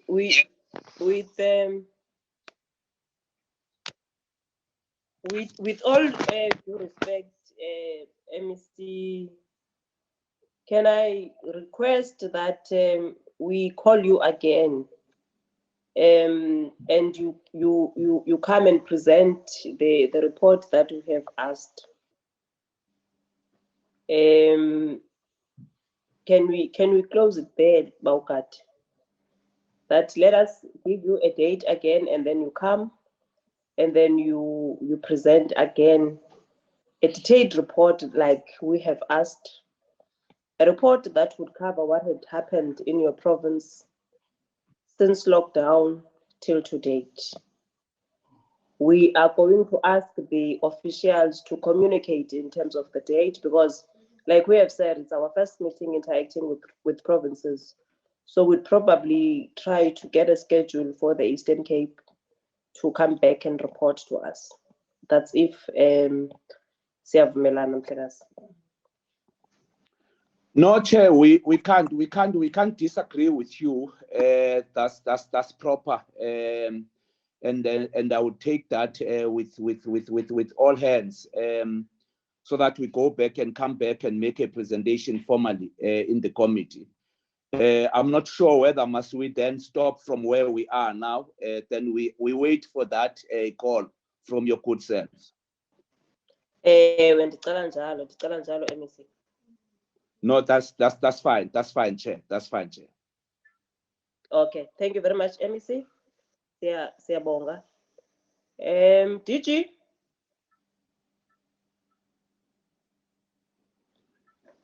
Yeah, thank you, Chair. I must be very careful of what I'm going to say, because I have a long way to go with you as the committee, both select and portfolio committee. But just to say that what the two provinces reported on, barring the issue of the procurement of COVID essentials details, which we didn't provide to the committee, But the topics of what provinces reported on are exactly what we've been reporting to the committee about: teachers with comorbidities, NSNP, the attendance rate, the dropout rate, and all of that. We had developed a reporting template of about 25 items, which culminated to about 100 questions that were soliciting information from all the 9 provinces and gathering that information through what we call the one-on-one meetings with each of the provinces, allocating a minimum of 2 to 3 hours to get the province taking us through their responses and population of the template of the items that I referred to. We will work with the Eastern Cape to plug on the gaps that would have been identified by the portfolio committee. And we will get ready to come and present together with the province on the details that the committee is not happy about.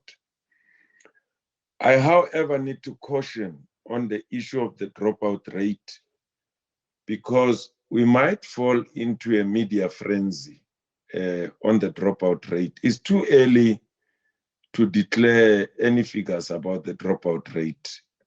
No one is certain about the dropout rate, given the fact that our own directions make provision for 5 categories of learners.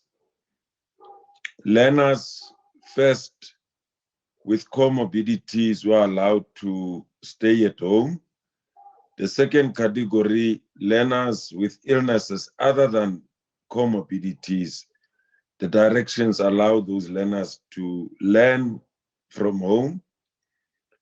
Thirdly, learners who might be receiving education through virtual or online learning, be it provided by the school or by a service provider other than a school.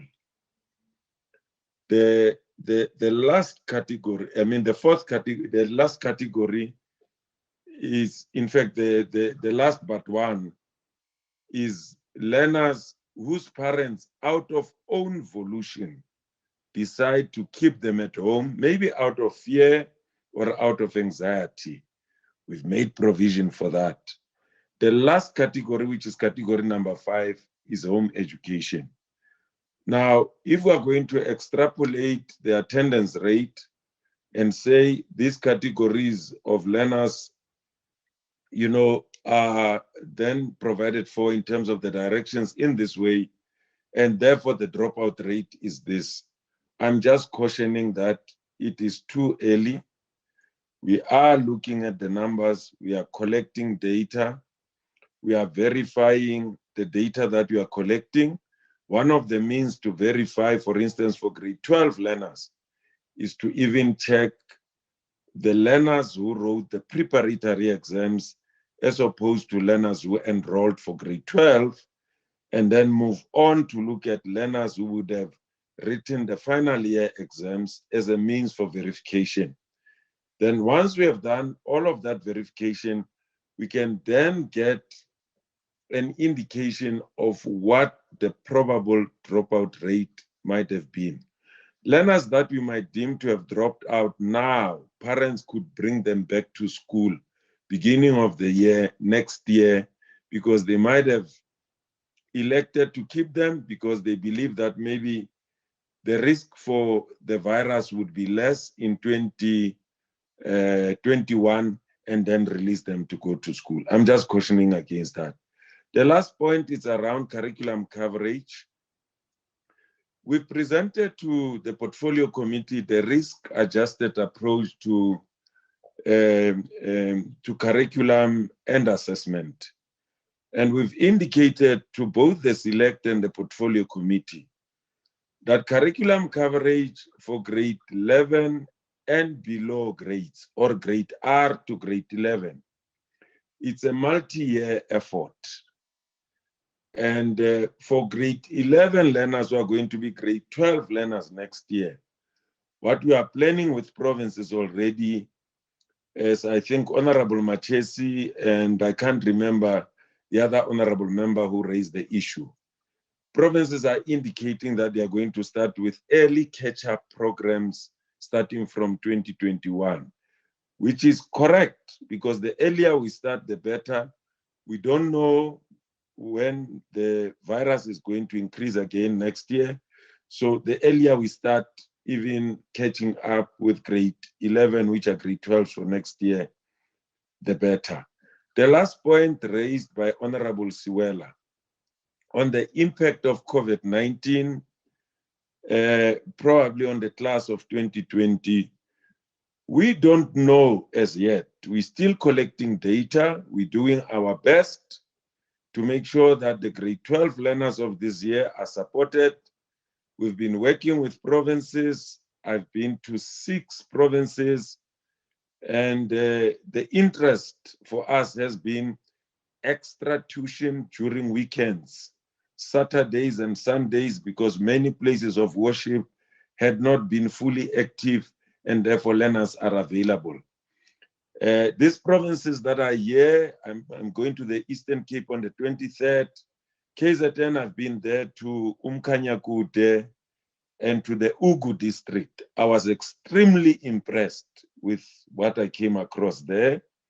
The attendance rate was 100% on a Saturday and Sunday when it was raining with cats and dogs. This weekend, I'm going to Limpopo. The past weekend, I went to the Northern Cape, to Francis Bart and John Taule Gaitziwi. And our observation is that provinces are going flat out. Winter support programs have been organized, which will take for about a week, but provinces have got walk-ins and residential camps that they are using, observing the protocols of physical distancing, of basic hygiene and safety requirements that are provided for in terms of the directions.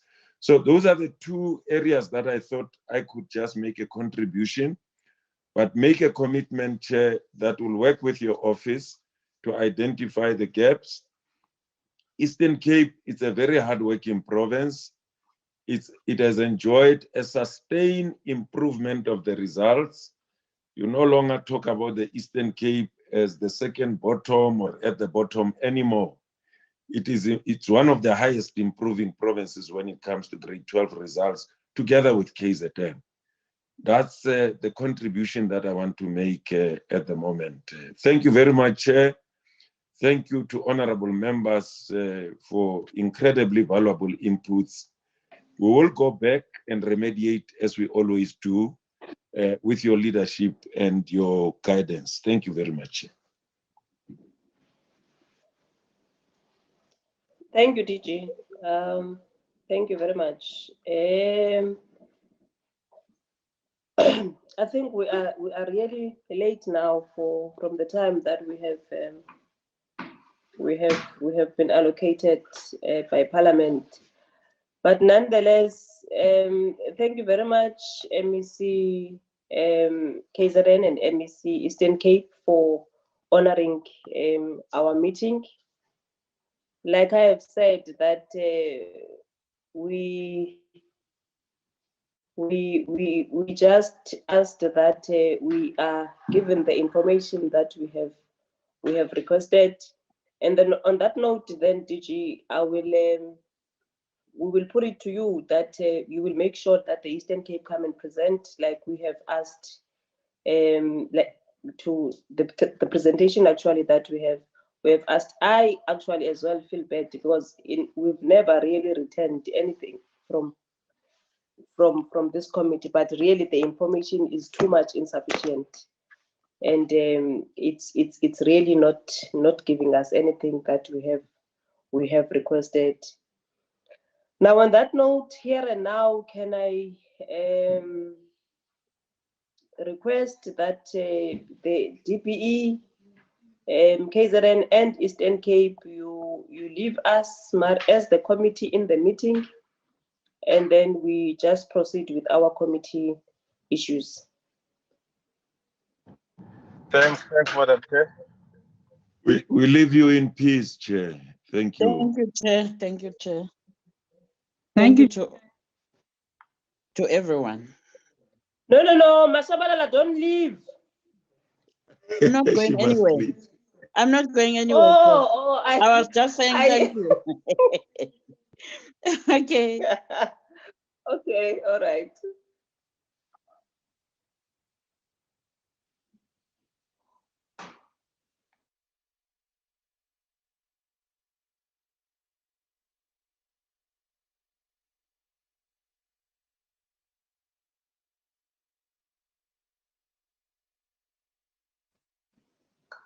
Are they now all gone, Llewellyn?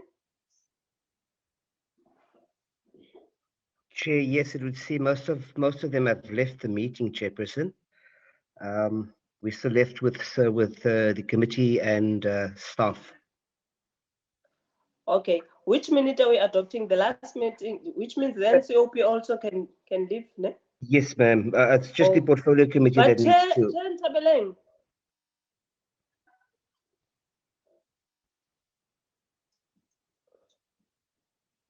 Chairperson NCOP?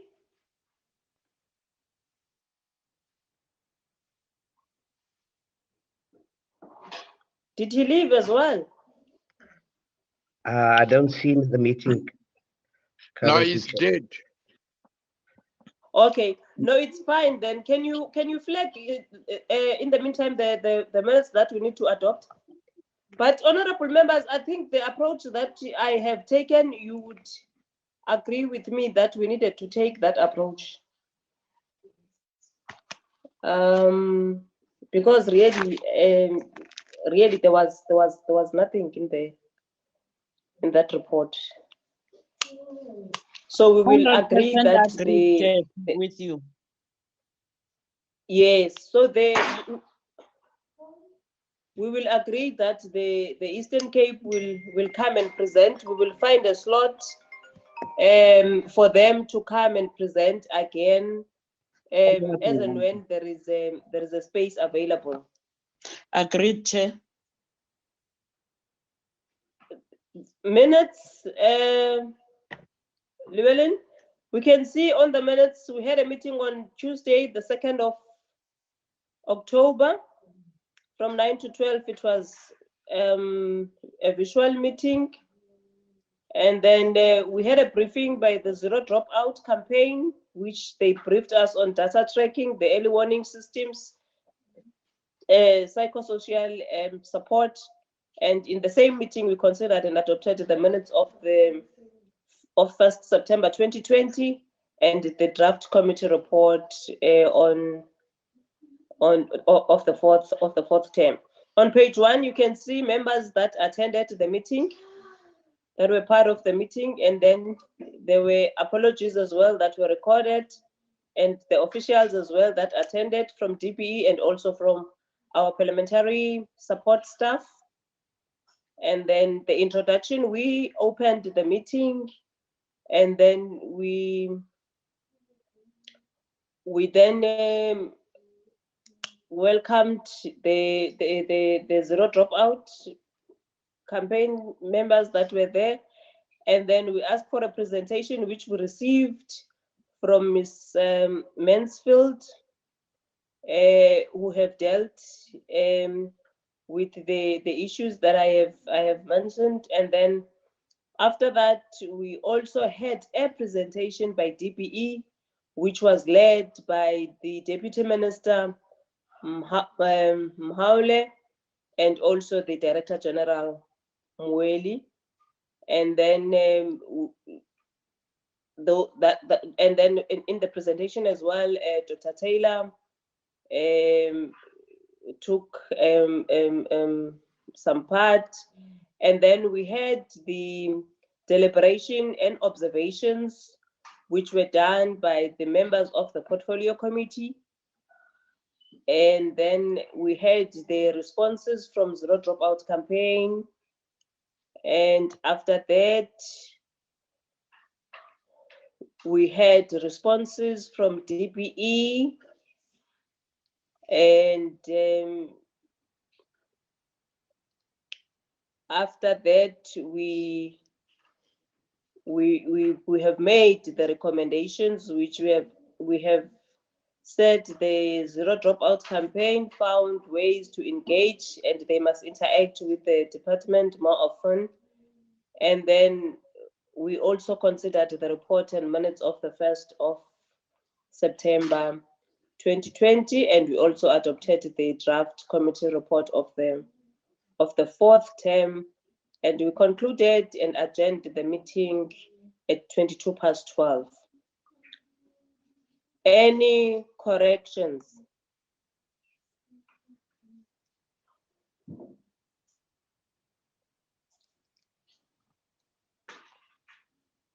No corrections. Can we get a mover and a seconder of the minutes? No corrections, Chair. My hand is up. My hand is up.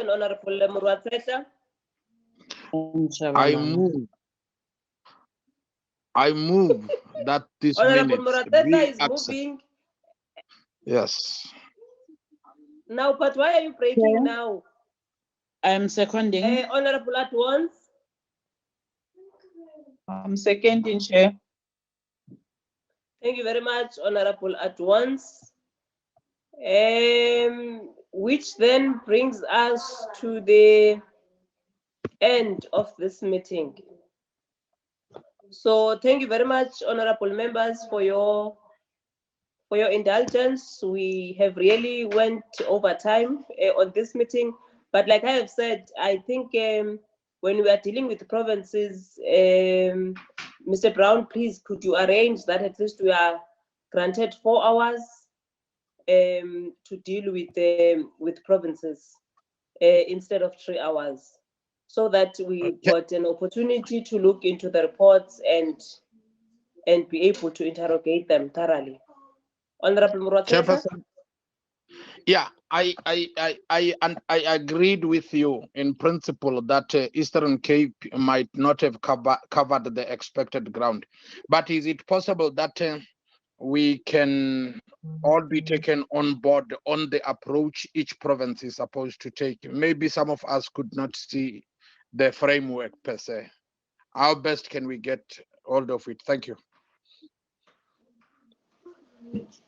Look, the framework was there. Remember the framework we were given, that the provinces would deal with your school nutrition program, they would deal with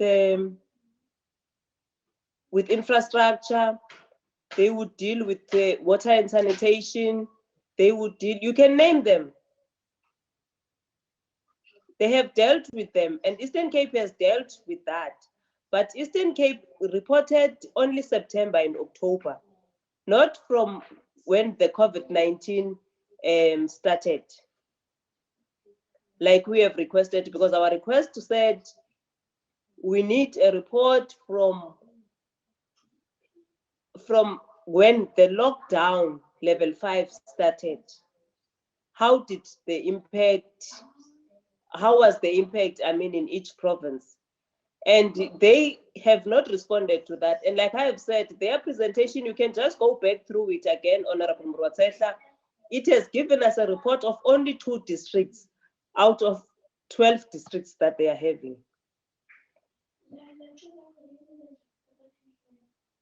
I'm covered. So I'm not sure if I have covered you thoroughly, but go back to the presentation, and if you've got time, just compare their presentation and KZN presentation, and you would understand what I'm referring to. But the framework as well is there. The framework is there on what must be reported to us. They did report on that, but they reported on that on 2 districts, and they only gave us a report of September and October, not the entire report. Then they must come back. Yes, they have to come back. I'm covered, ma'am. Okay, thank you very much. And then we are at the end of our meeting. The meeting is adjourned. Thank you very much, honorable members. Thank you, Chair. Thank you very much, Chairperson. Bye-bye, everyone. Bye.